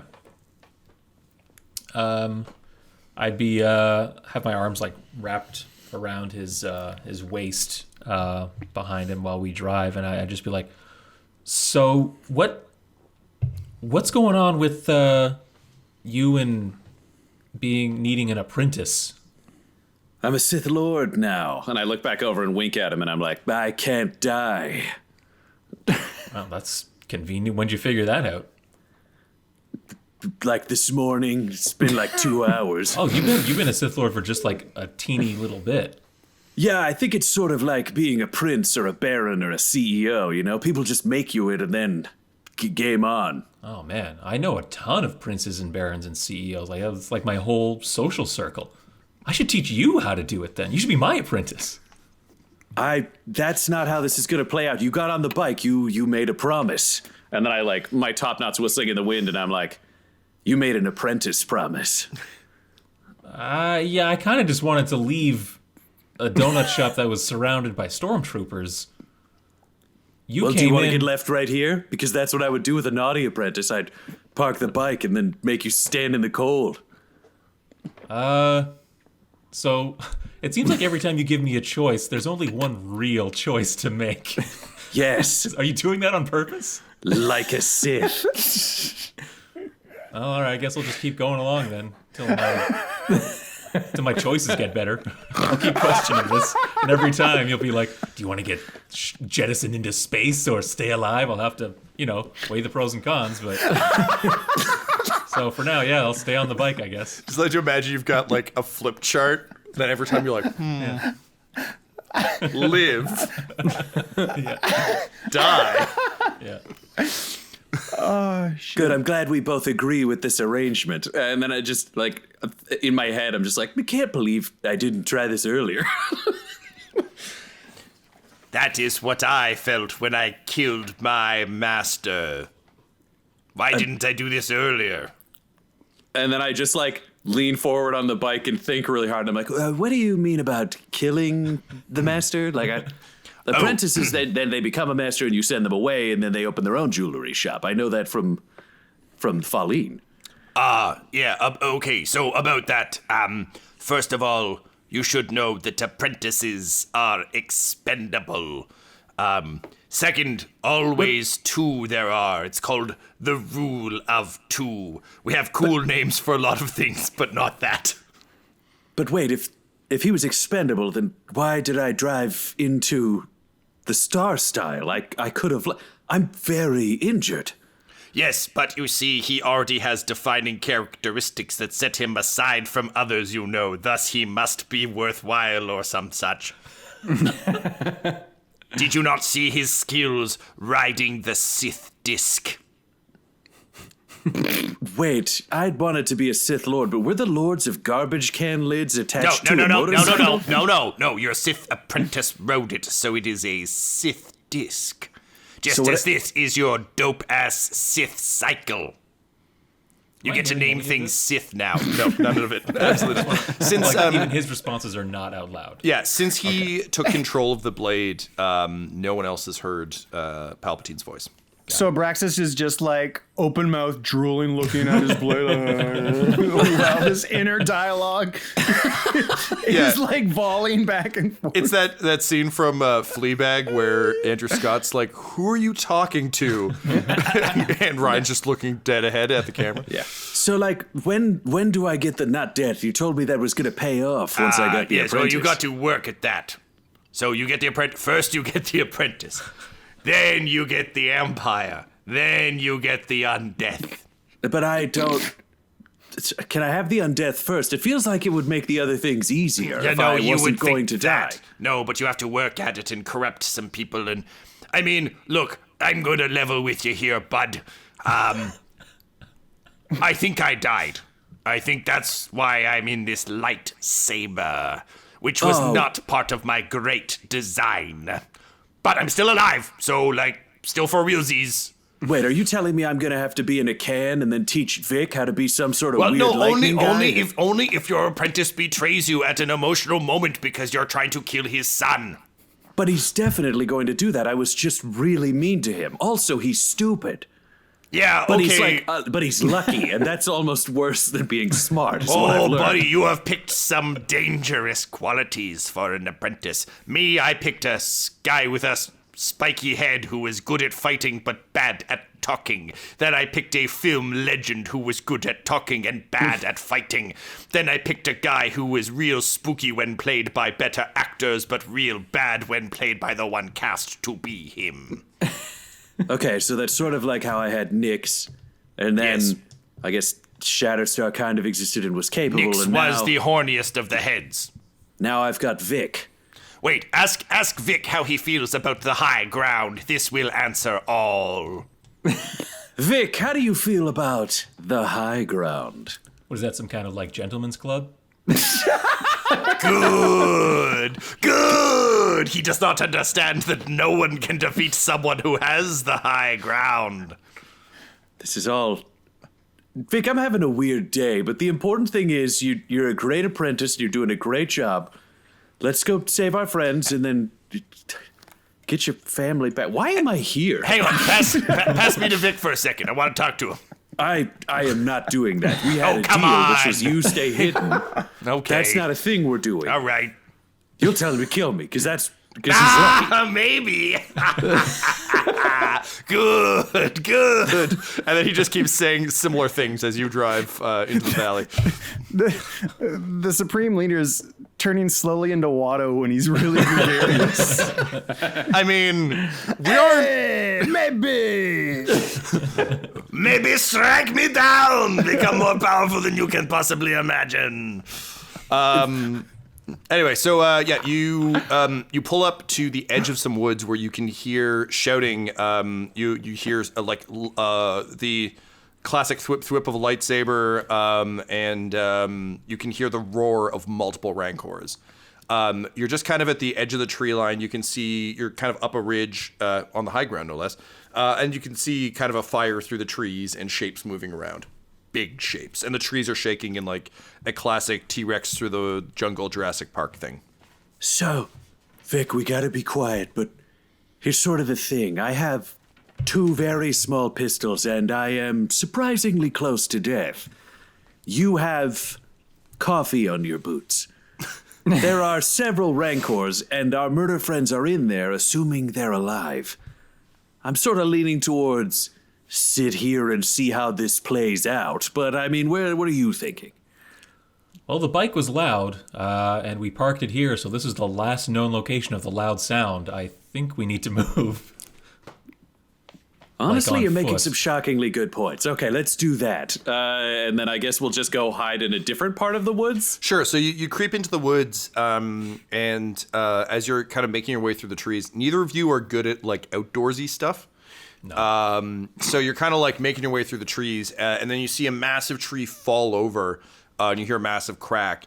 And to your surprise, you see N-Gage scooping out an eyeball. It's the forest. The forest is repelling against the Rancors. We gotta get out of here.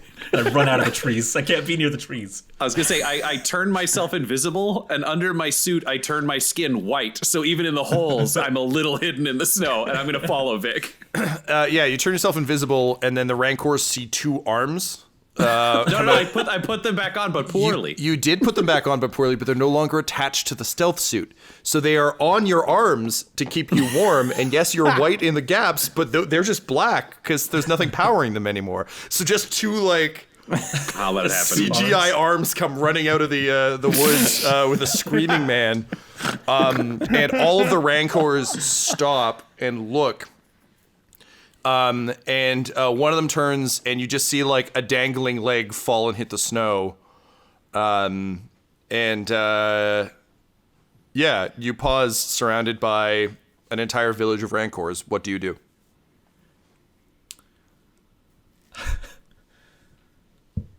So I know that they've seen us. Yeah, well, you still think Plainly clear. I also don't think you know that Brash is with you, because he like turned invisible and then like ran after you, but you just want to get out of the trees. Yeah. Though, I mean, if you look to your left, you will see two arms.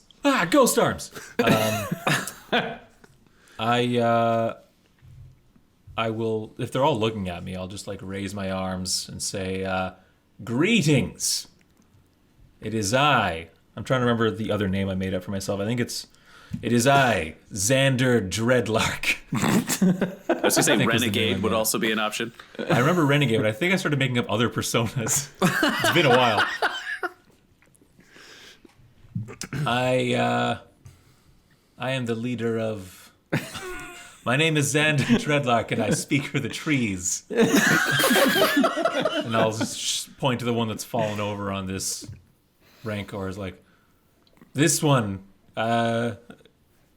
came to interfere with my business, and he paid the price.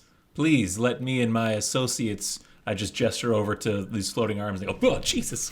My associates... hand job over here, and what's a cool name for you? N-Gage. What do you want to be? N-Gage. What's a cool name? You're still in the trees. I'm King Rancor, the All right, Slayer. Yes. My associates hand job in King Rancor. The Slayer. The Slayer. We will finish our business, and then we will leave your people. Don't forget about Wakka. And Wakka.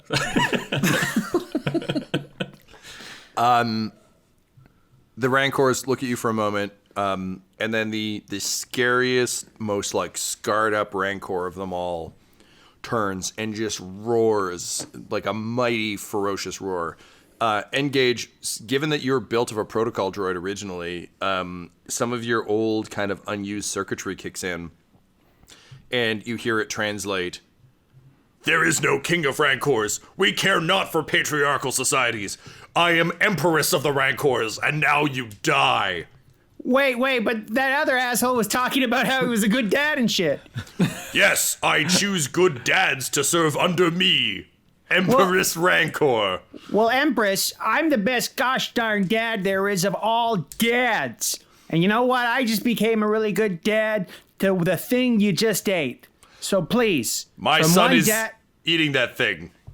Yeah, so from one dad to one hardworking single mom.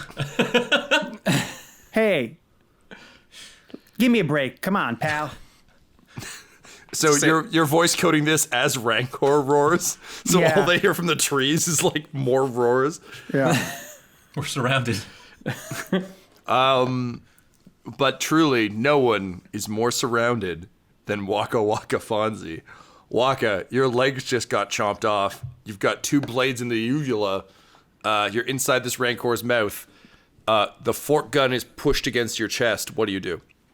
I guess my first question is, when you say my legs are cut off, what are we talking about here? Like, we talking about like ankles gone? No, I'm talking like below if this, the knee. No, like if this was a GI Joe, the legs broke off. Like you still got the little like Like crotch from the and hip but swivel? the hip swivel, like So you're talking like bike shorts. I'm or talking what's bike left? shorts, yeah. Like from a never nudes jean shorts down is just gone. Oh my god! And Tom, what does that do in terms of health points? And how does soak affect your Yeah. legs being severed? Okay, so he still has his full armor because he's still wearing Mandalorian armor, still pretty badass. Adam, what is your wound? Your maximum wounds right now? Not what you're at, but like what the maximum is.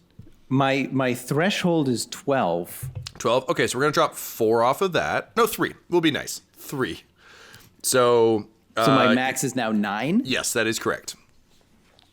And your movement is much less because 0? you have to. No, you can crawl. You're a capable fella. Also, all of your combat training is kicked in, so you're just like powering through the pain. Right. But also, you're inside a Rancor's mouth, so like your options are a little limited there, but not 0. So, what would you like to do to this Rancor that just took your legs? So after I get over the shock of losing my legs, I just kind of like I hug his, what's that called? Uvula? Uvula. The dangle bit. I dangly hug bit. I hug it as hard as I can with one arm, and I use my other arm to like kind of shove the fork gun up as high as I can and fire. So, outside, Guy, you come out of the trees, and Imperator Rancor is like,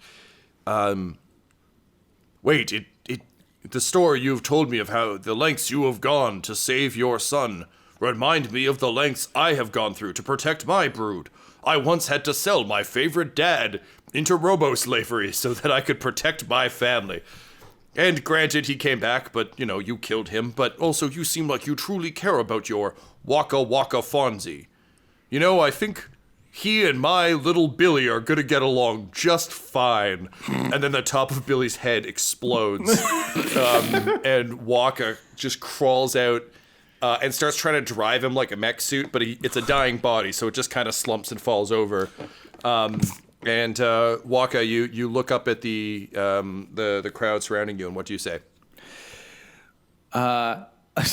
Okay, so my legs are again missing. I guess I'm bleeding a lot. And you're crawling out of the top of a Rancor's skull that you just exploded with your fork gun. So I, Jesus Christ. So I how much of his head is missing? Like the top of his jaw is still there, but from there up is pretty much toast. Because Okay. your fork gun disintegrates people, so this thing Right. vaporized the top of his head. Right. Okay. So I kind of like pry off like 2 of his like biggest fangs, and I kind of jam them in my stumps to kind of make like Blade peg legs? Yeah, little like teeth peg legs, and I kind of force myself to stand.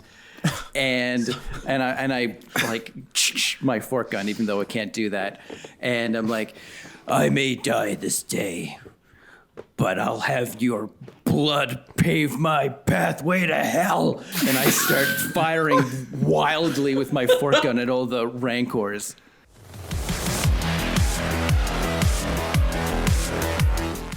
Headaches are often described as a pounding inside your skull, as though a force inside it were trying to escape.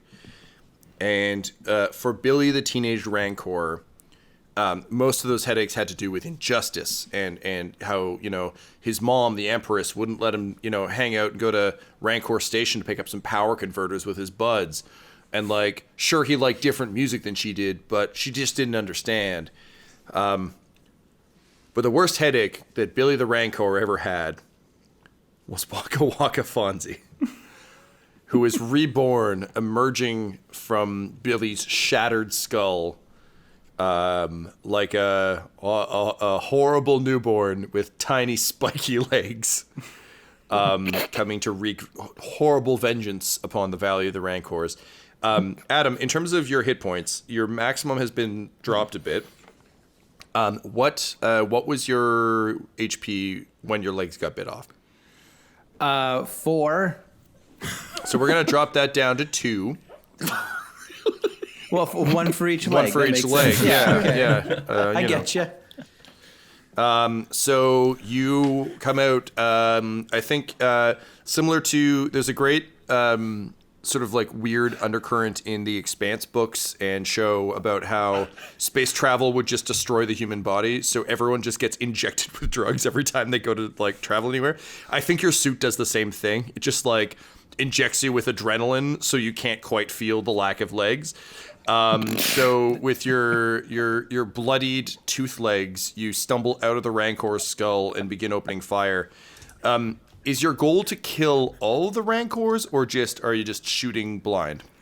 I'm in a berserker rage right now, so I say that I tell them that their blood will pave my pathway to hell, Truly. and then I just start. It's a combination of fork gun blasts and me just throwing every knife that I have on my body at Rancors. It's just Okay, so for those of you who aren't Rancors, what are you doing to avoid this salvo? Because he's like soaked in Rancor brains and missing his legs and firing wantonly. So this is something that I was accustomed to a long time ago. It's one of the reasons why I wanted to have him, killed a long time ago. Mm-hmm. His unbridled power, he's just too damn good when he's so damn aggressive. So I try to think back to some of the things I would do to try and calm him down before. So I'm like, the sun's setting, big guy, the sun's setting. That joke goes to die. we nodded. We're like, okay. I was gonna say, no, guy. The problem was, some of us nodded, and the rest of us just looked to Adam and were like, "Does it work? We don't know what will affect him." Okay, so I'm gonna say, hey, buddy, the fifth moon of Endor is crescentine. It's crescentine. I shoot my fork gun at you. Okay, so Adam, go ahead and roll, please. Guy, what is your agility? Let me check. That is... Also, Tyler, that is a spectacular mug. I truly... Thank you. Thumbs up. It's a 2. Okay, so Adam. Mm-hmm. It's going to be 2 purple. Okay. And then you're going to use... this is... We determined that the fork gun is heavy, I believe? Or did we determine it's light? What does it say on your sheet? Well, my fork gun's a lot of things according to my sheet here. It's got a 7. It's 7 heavy, and it's melee and sniper. So it is heavy. So roll ranged heavy and agility, please. Oh boy! So my agility is 2. Ranged heavy. Oh, here we go. That's 2. 2. So that's 2 yellow, 2 purple.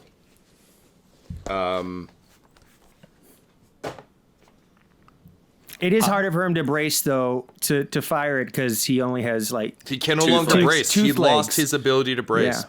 Oh, you're braceless. Right. Oh, yeah. Oh, man. If you were a teenager, you'd be the happiest because you were braceless. But since you're not, you're the saddest. But now you can grit your teeth.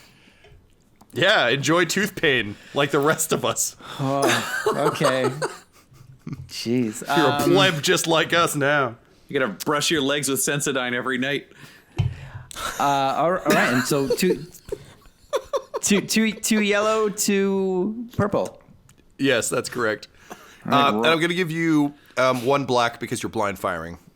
And I can't brace. Because this is like blah, blah, blah, blah, blah, blah, blah, blah. Oh, also I want to shoot this guy. Right.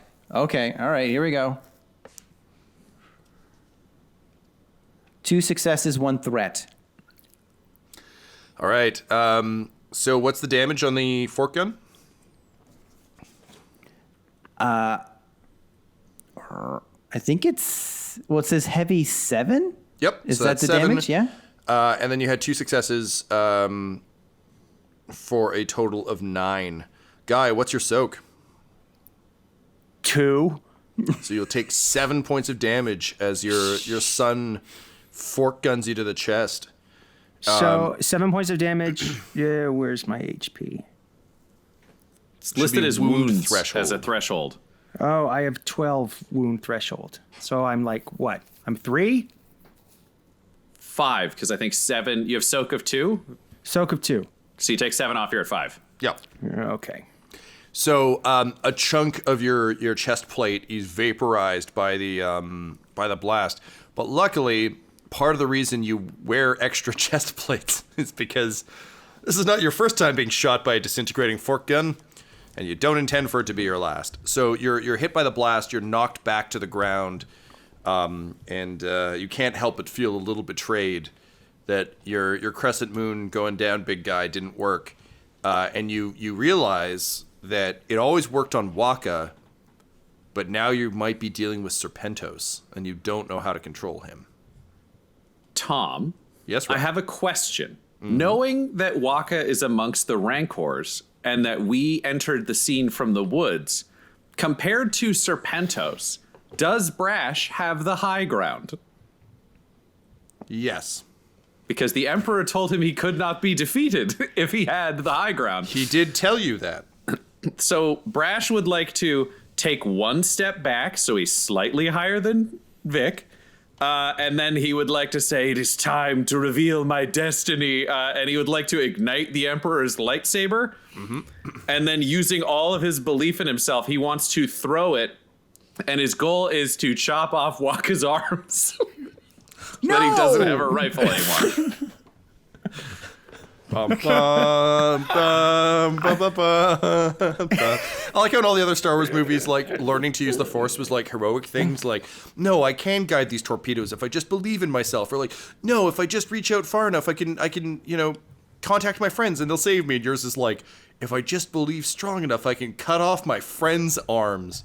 I mean, friend Sith is a generous Lord, term. baby. But if you think about it, like, it should be easier because Luke was trying to save the galaxy and Brash is just trying to save himself.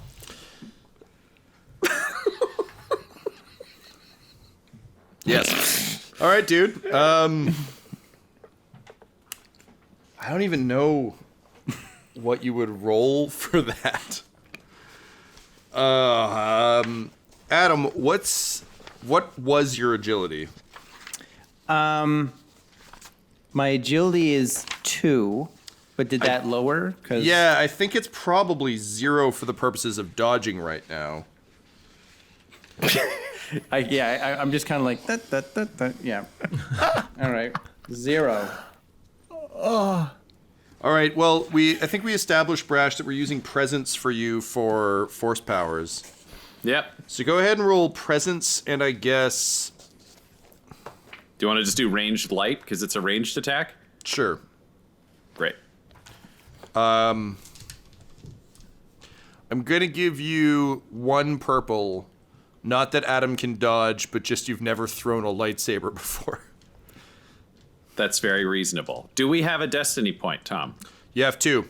Great. I will use one of those as well because I am throwing with the power of not so much Brash, but I think it's just the Emperor's lightsaber is specifically tuned in for acts of cruelty or spite. Then this falls into that category. Okay. So just the one purple. All right, let's see. That is 4 successes. Oh.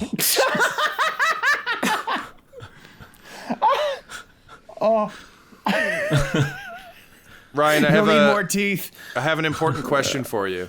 Yes. How much are you trying to stop Wakka? Is this like a disarm or is this a drop him? I don't. For me, I mean, disarm in the most literal sense. The arms are coming off. Yeah, okay, cool. I don't want to kill him, but I do want to dismember him. All right, so Wakka, you're in like slow motion, first person shooter dramatic moment where they don't know what else to do, so they just slow down you doing the things you do in normal motion.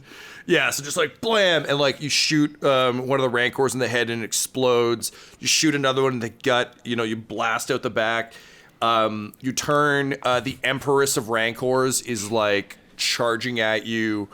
And it's just like full on shots up the body. N-Gage yells at you. You shoot him.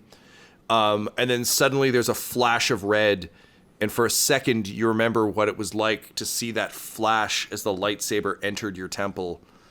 And then suddenly you're watching two halves of your beloved fork gun fall to the ground in front of you, clutched by each of your arms. And you kind of watch in horror as they hit the ground. And all of your internal systems are like blaring at you. And you just hear a voice in your helmet being like, out of drugs, out of drugs, out of drugs, out of drugs. And you tilt a little bit as your vision begins to blur. One final Rancor is rushing you. It's one of the smaller ones. And just as you fall backward, you just raise one stumped tooth foot and impale it through the forehead as you pass out, falling sideways to the ground.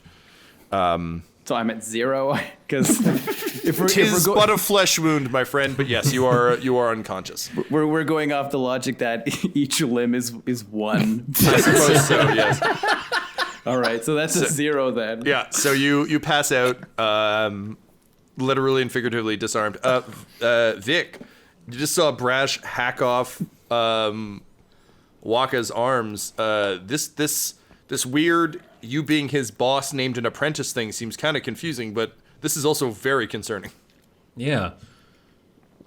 I'll turn around to him because he's taking a step back to be taller than me, and say, where did that thing come from? Was that a laser sword? It is my legacy, and it's what's gonna save all of our friggin' asses. And I Well, wanna... you missed all the Rancors. And as it flies back over- into your hand, you just hear, wee. Yeah, and then I will just snap it out and point it at the remaining Rancors and be like, N-Gage, I'm gonna need you to translate this real loud if you're not dead. Okay.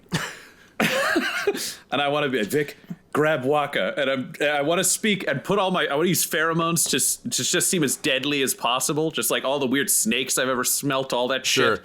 I will say, though, you say whatever you're going to say, and then, Guy, it's up to you how you translate it. Okay. And I'll just say, that tiny monster was the least of us.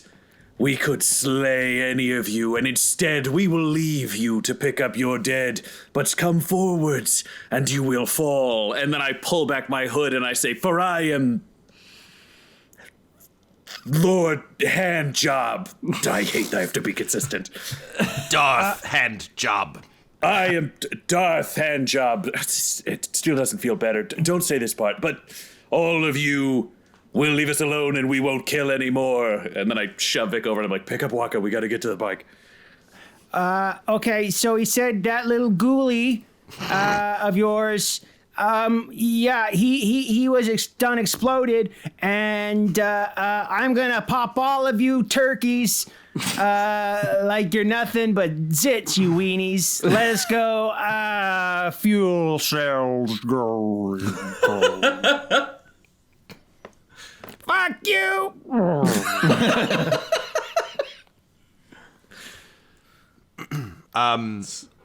Vic, you see N-Gage power down.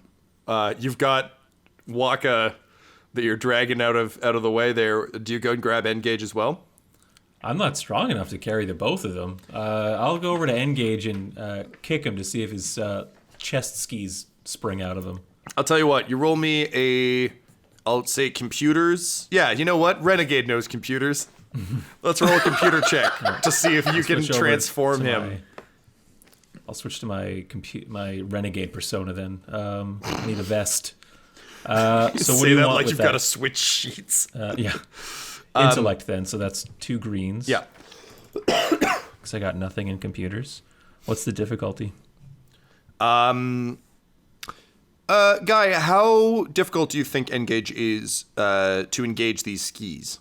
Like, is this like not at all. He's just powered down to conserve energy. Okay, all right. So if he goes to like activate your skis, you're kind of helping from inside. It's gonna work. All right, so one purple.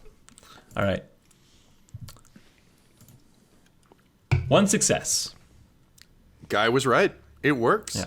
Even in power down mode, it's like a PlayStation downloading games when it's in sleep. He just The skis pop out. It's just like that. Yeah. Yeah, exactly. This is a Unix system. I know this.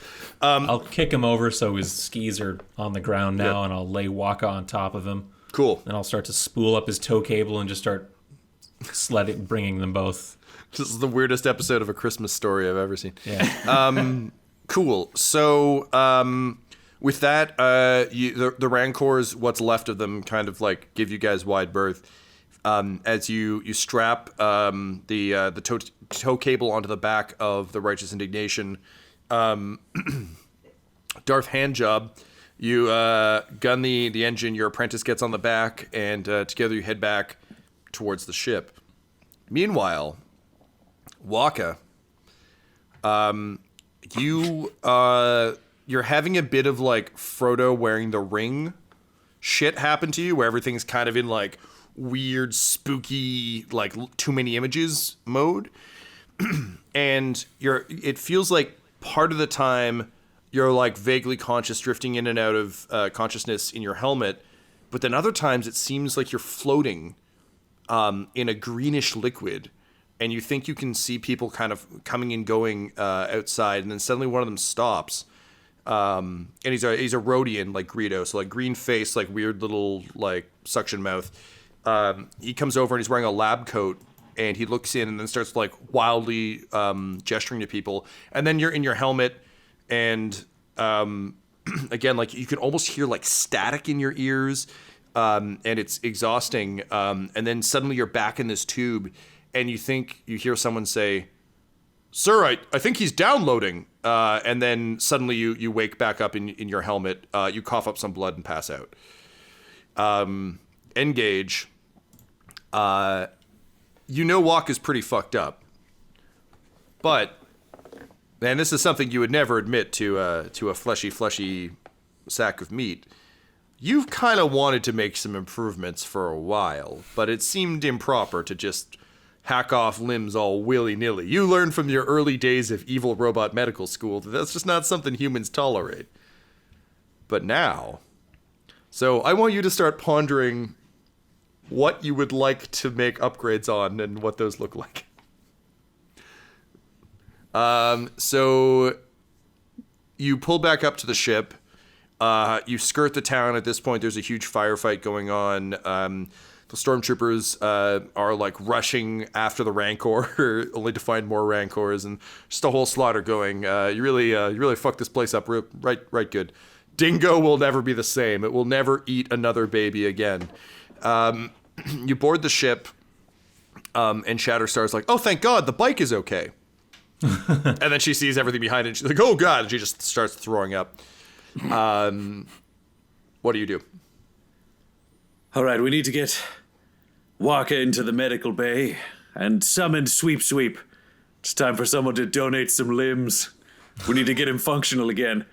And hey, N-Gage, you. Knock him on the head. Hello? So, do we need to like get you a battery or something? Like, how do we help I you? already plugged myself in when I was in sleep mode. I was running on automatic. So you're good? You plugged into yourself? No, I plugged it into this little outlet jack you got on the ship. Oh, We're back on the ship. So literally right now. Okay, that's fine. Just right so now. Yeah. you You didn't see question. it, but my little hand You had came like out a spare battery, like one of those like Exact. portable cell phone chargers. So let's It's got imagine, three green lights. we've got into the medical bay, and it's like, all right, so Yeah. here's the question. You decided to make Wakka smarter, and now he's trying to murder everyone. And from what I've heard, he's trying to murder the crew. Can you, like, put an off switch in there, or make him less murdery, or something? Because he almost killed you. I'm afraid not, big guy. What's going on with him right now is he's clashing with his personalities in there. The only thing that can temper that wild horse More personalities. is therapy. I see. Yeah. Oh, okay. Wait, what? Yeah, therapy. So what I'm going to have to do is I'm going to have to input myself into his brain, and I'm going to have to talk him off the ledge. All right, are you sure that'll work? Because, I mean, I could, and I just take his helmet off and just put the Emperor's lightsaber against the thing in the middle of his forehead, and I'm like, it worked before, right? Like, we could just... Hey, you put that take down. Let's That's not my make any baby sudden, boy. Don't make any sudden I'll moves. talk Listen, over you talking. He survived it before. Blah, blah. Survived it before, and he came out pretty pleasant. That's the friend I have. Sweep, sweep, sweep. Shut Sweep, sweep, up. just That's a stand slur. over Was that at me or the droid? The droid. Okay, Sweet. got it. No, look.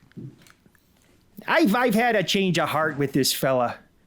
I mean, I've given him so much hell throughout his life. Needless harm placed upon him.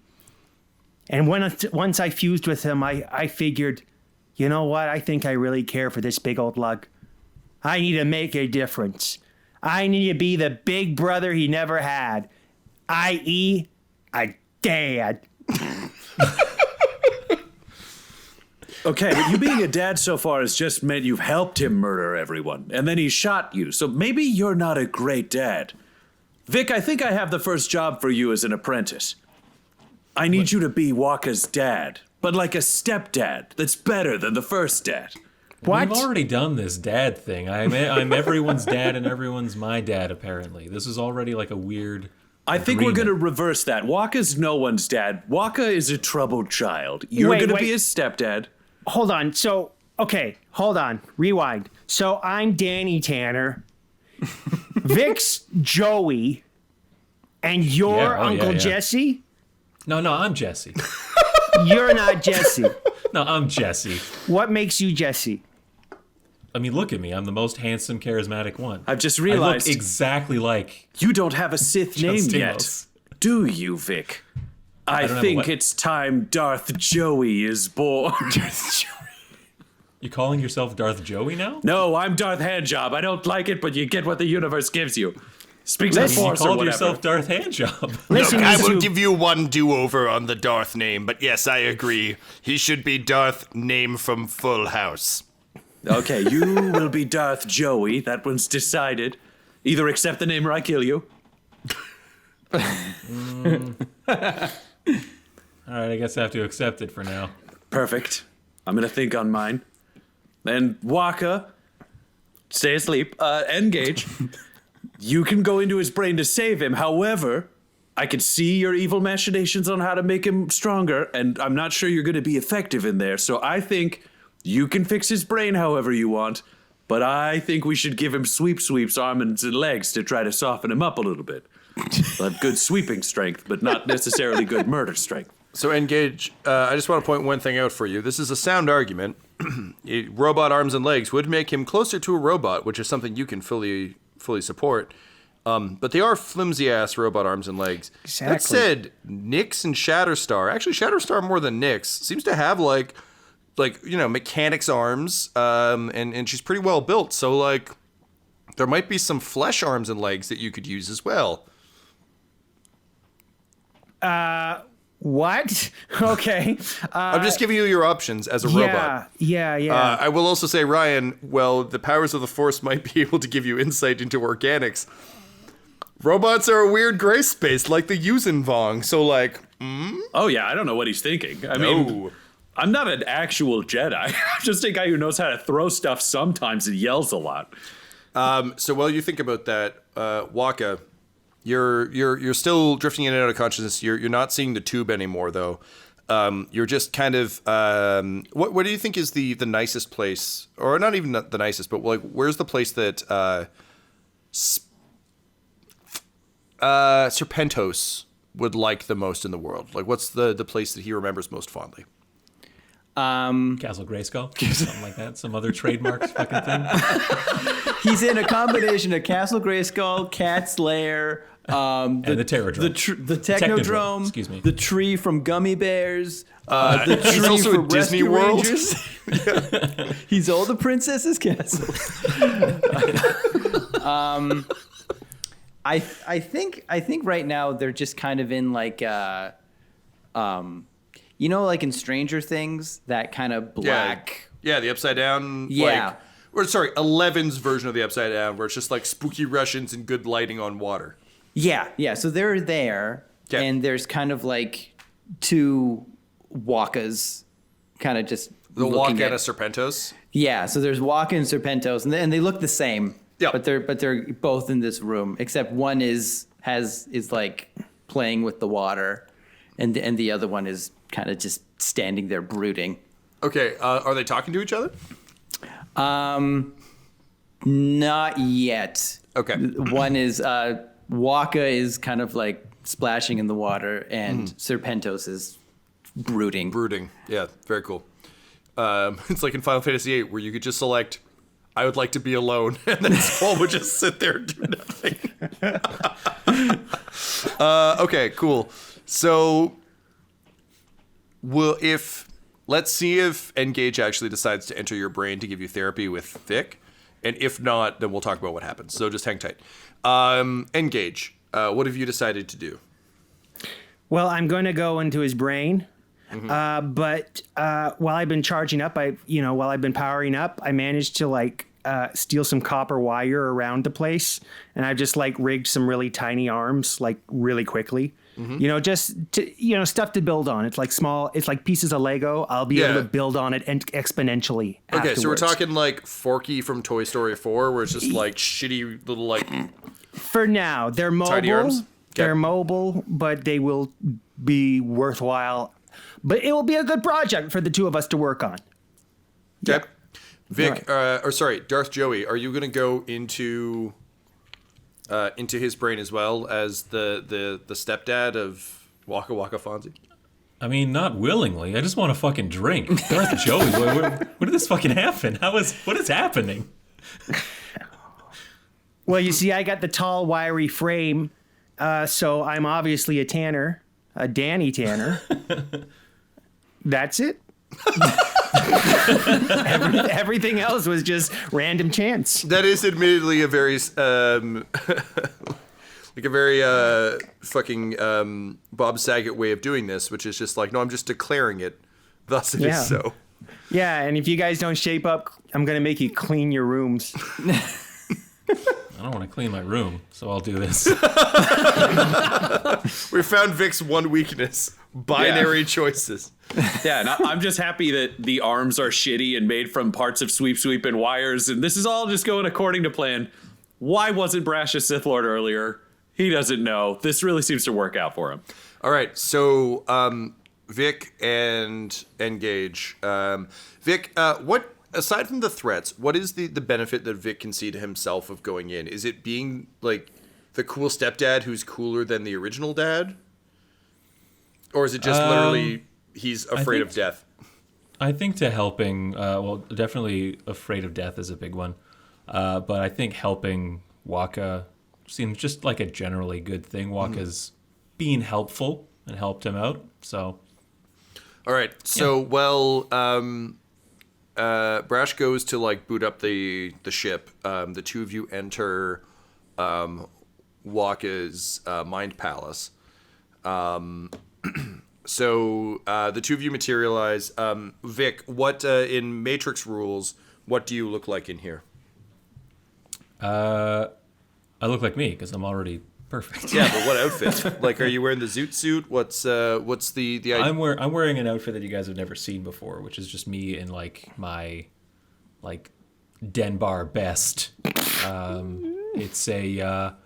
It will be a purple sci-fi tuxedo with a holographic finish on it kind of things, when I turn it shimmers and stuff like that.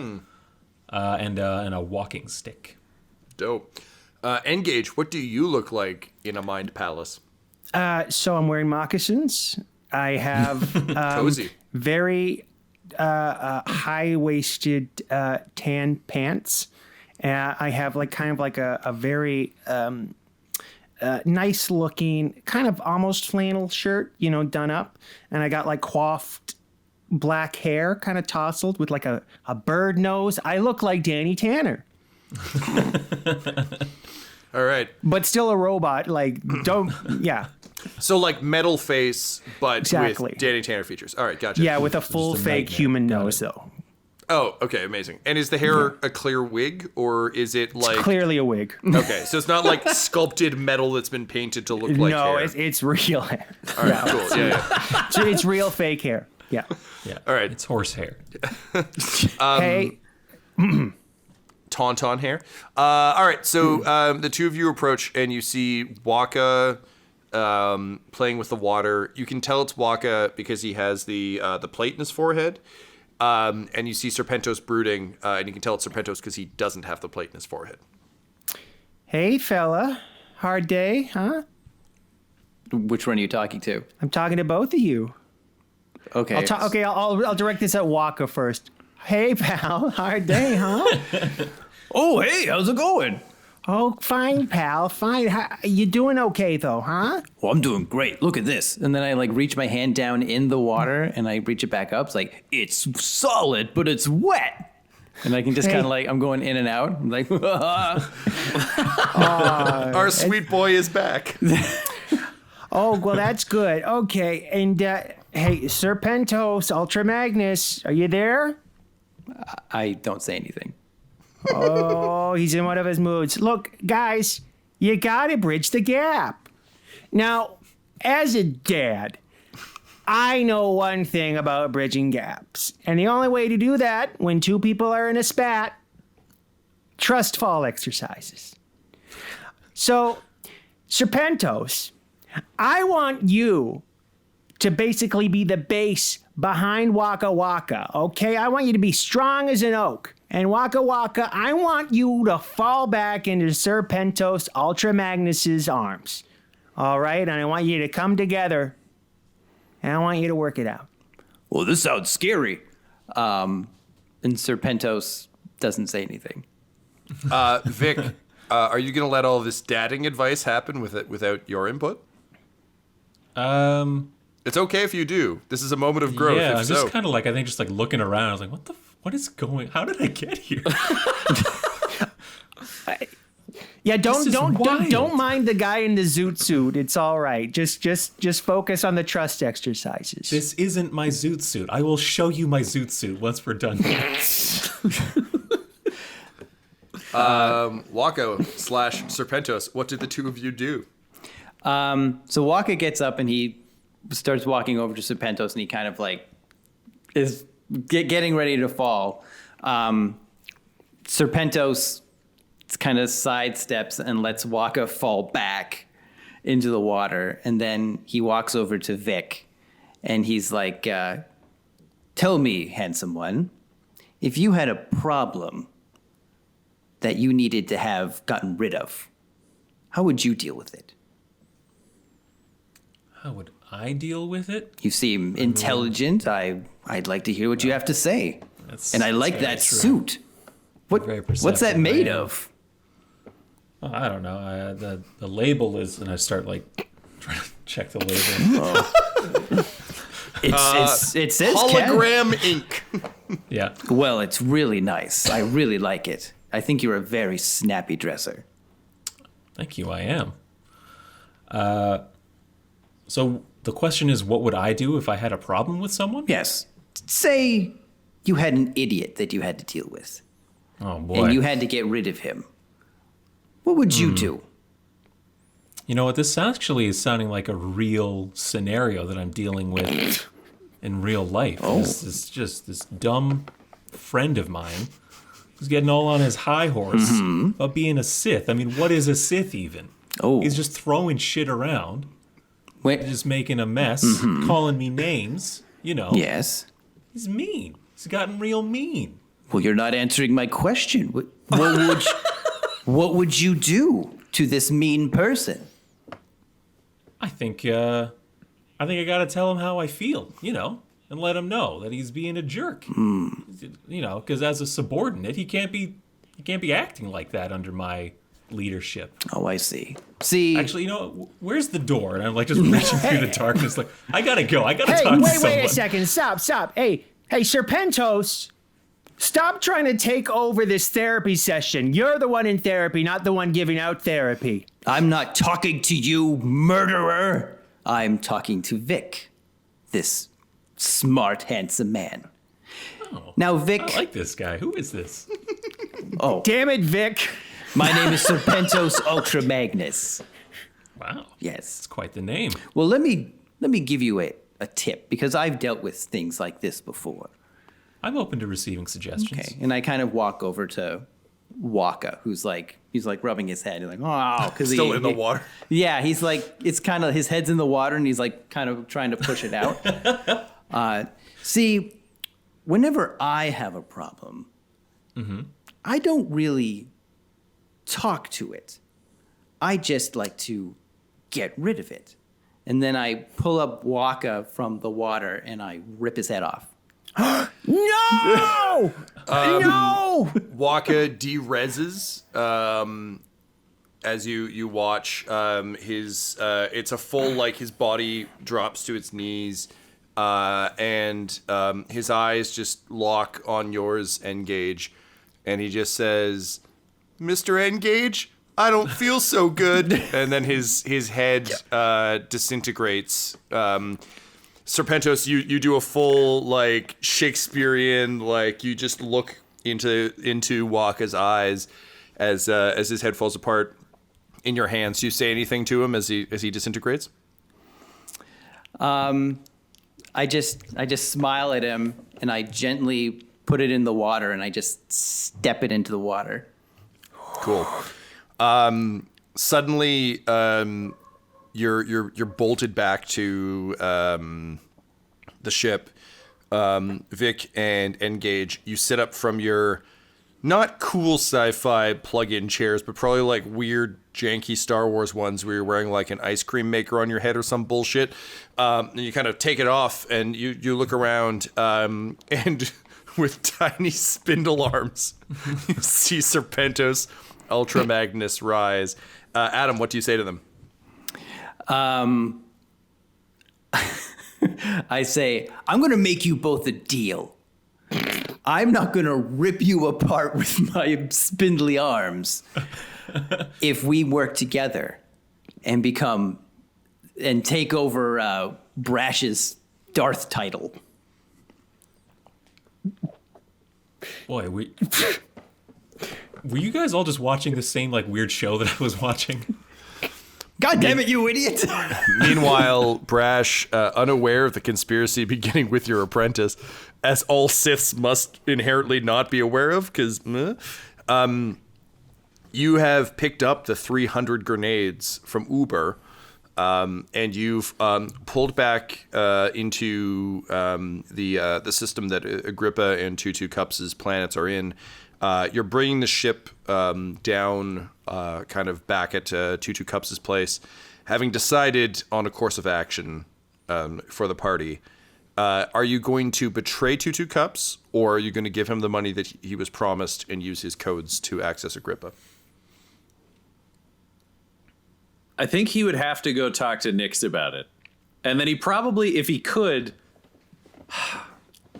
he'd probably message Vic, who'd get the message probably in the middle of this conversation that would show, just be like, Vic, this is just a thing for you, but you are my trusted apprentice, and I think you and Nix and I can really build a future together. So if you want to join me in a hold, we can make a plan and move forward as a team. It's time for me to give you some more authority. You really took to this stepdad thing. I'm proud of you, Darth Joey. Come here in a minute if you want to or not. And then he just like hang up and leave the option. All right, so he goes to discuss with Nix. Vic, you get this text message as Serpentos is making his offer. Do you go to the hold or do you stay with the mutineers? I'll read the message out loud. And just say, I'll see, he could be so nice. And then he ends it with that jerk name or whatever. Anyway, I'll just tell him, be right there in a minute. Sorry, what were you saying? Okay, look. So clearly he's become a threat. He has that lightsaber that we all agreed we wouldn't touch, and he's touching it. Laser sword. It's called a laser sword. Anyway. So he's clearly betrayed us. He can't be trusted. I suggest you trust me, since I am no longer a babbling idiot, and we take that sword and we take him out with it. But first, give me like RoboCop legs and arms, please. N-Gage, you've been in the black market evil guy game long enough to know what's up here. Also, Wakka was your sweet murder baby. Do you? I think publicly you'd probably keep whatever you're going to do under wraps. But internally, are you on side with Serpentos or are you on side with Brash? Well, I'm on side with Brash. I'm a Brash baby. So are you going to... So I'm going to skip a step here and say the way this mutiny is broken down, Vic is blissfully unaware but will probably make a decision. Serpentos is attempting to seize control of the Darth title and become a Sith Lord. And N-Gage, you are going to feign service to Serpentos while secretly working to avenge Wakka. Does that sound about right? Yeah. All right, Vic. Whose side are you on, or do you not understand there are sides? He doesn't quite understand their sides. Vic is on Vic's side most of the time. Vic's just looking to have a good time and like rescue his parents. That's like... Right. So with the battle lines drawn, oh shit, what was the stupid name of the ship right now? Wee Baby Seamus. The Wee Baby Seamus, thank you. Jesus. Pulls the one into thing port. I wrote down. Yeah, pulls into port. Vic, you stand talking with Nix, eagerly awaiting the arrival of your apprentice. N-Gage, you begin to construct RoboCop arms and legs. Sweet. A project you desperately hoped to do with your sweet baby boy Wakka, but instead are doing with his evil sumbitch alter ego Serpentos. And Vic, you're still just unsure about that bowling alley. But nevertheless, having kind of agreed that maybe Serpentos is your apprentice, but also maybe Brash is your apprentice, you're not sure. You go to make the most important decision of all, which is, do you want one Dagobah mudslide or two? Oh man, that decision makes itself 2 every time. So Dibs begins working on it, and we slowly pan away from the ship into a presumably like circle star wipe or some bullshit. But unlike most episodes of the show, we do get an epilogue. The same time now, in a space only one far away, Wakka, you awaken in a tube, and suddenly the greenish fluid around you drains out, and you fall out of this space to the ground, and suddenly there are a bunch of people in lab coats around you, helping you up, and as you blink goo out of your eyes, you realize you have arms and legs. And you look around, and your vision blurs momentarily, but as it begins to focus, you see doctors kind of like all around you, and then beyond them, you just see in big letters the word Wakka Initiative. And a smiling doctor walks over and says, "Good. He downloaded. It would seem our test site was a success." And everyone goes, "Hurrah!" And with that, Wakka Wakka Fonzie, you are dragged to your feet and carried off for further examination. This episode of Dumb, Scum, and Villainy features the voices of Ryan LaPlante at the Ryan LaPlante on Twitter, Tyler Hewitt at Tyler_Hewitt on Twitter, Adam McNamara at Adam McNamara 13 on Twitter, Guy Bradford at Guy Bradford on Twitter, and our fantastic Game Master Tom McGee at McGeeTD on Twitter. This episode was edited by Ryan LaPlante, and all of Dum Dums and Dice's art is by Decapitated Markers at Decapitated Marker on Twitter. That's MRKR. Our theme song is In Orbit by Chronox, and our ad music is No Control and Chiefs by Jazzar, JHZZAR, all available at freemusicarchive.org. When it comes to Dum Dums and Dice, you can visit our website at dumdumdice.com. Our Twitter and Instagram are at dumdumdice, and on Facebook at facebook.com/dumdumdice. But most importantly, we've got merchandise at redbubble.com/people/dumdumdice, or you can join our Patreon at patreon.com/dumdumdice. That's DUMBDICE. Now get out of my shop. I'm a Toydarian. Your Jedi mind tricks do not work on me.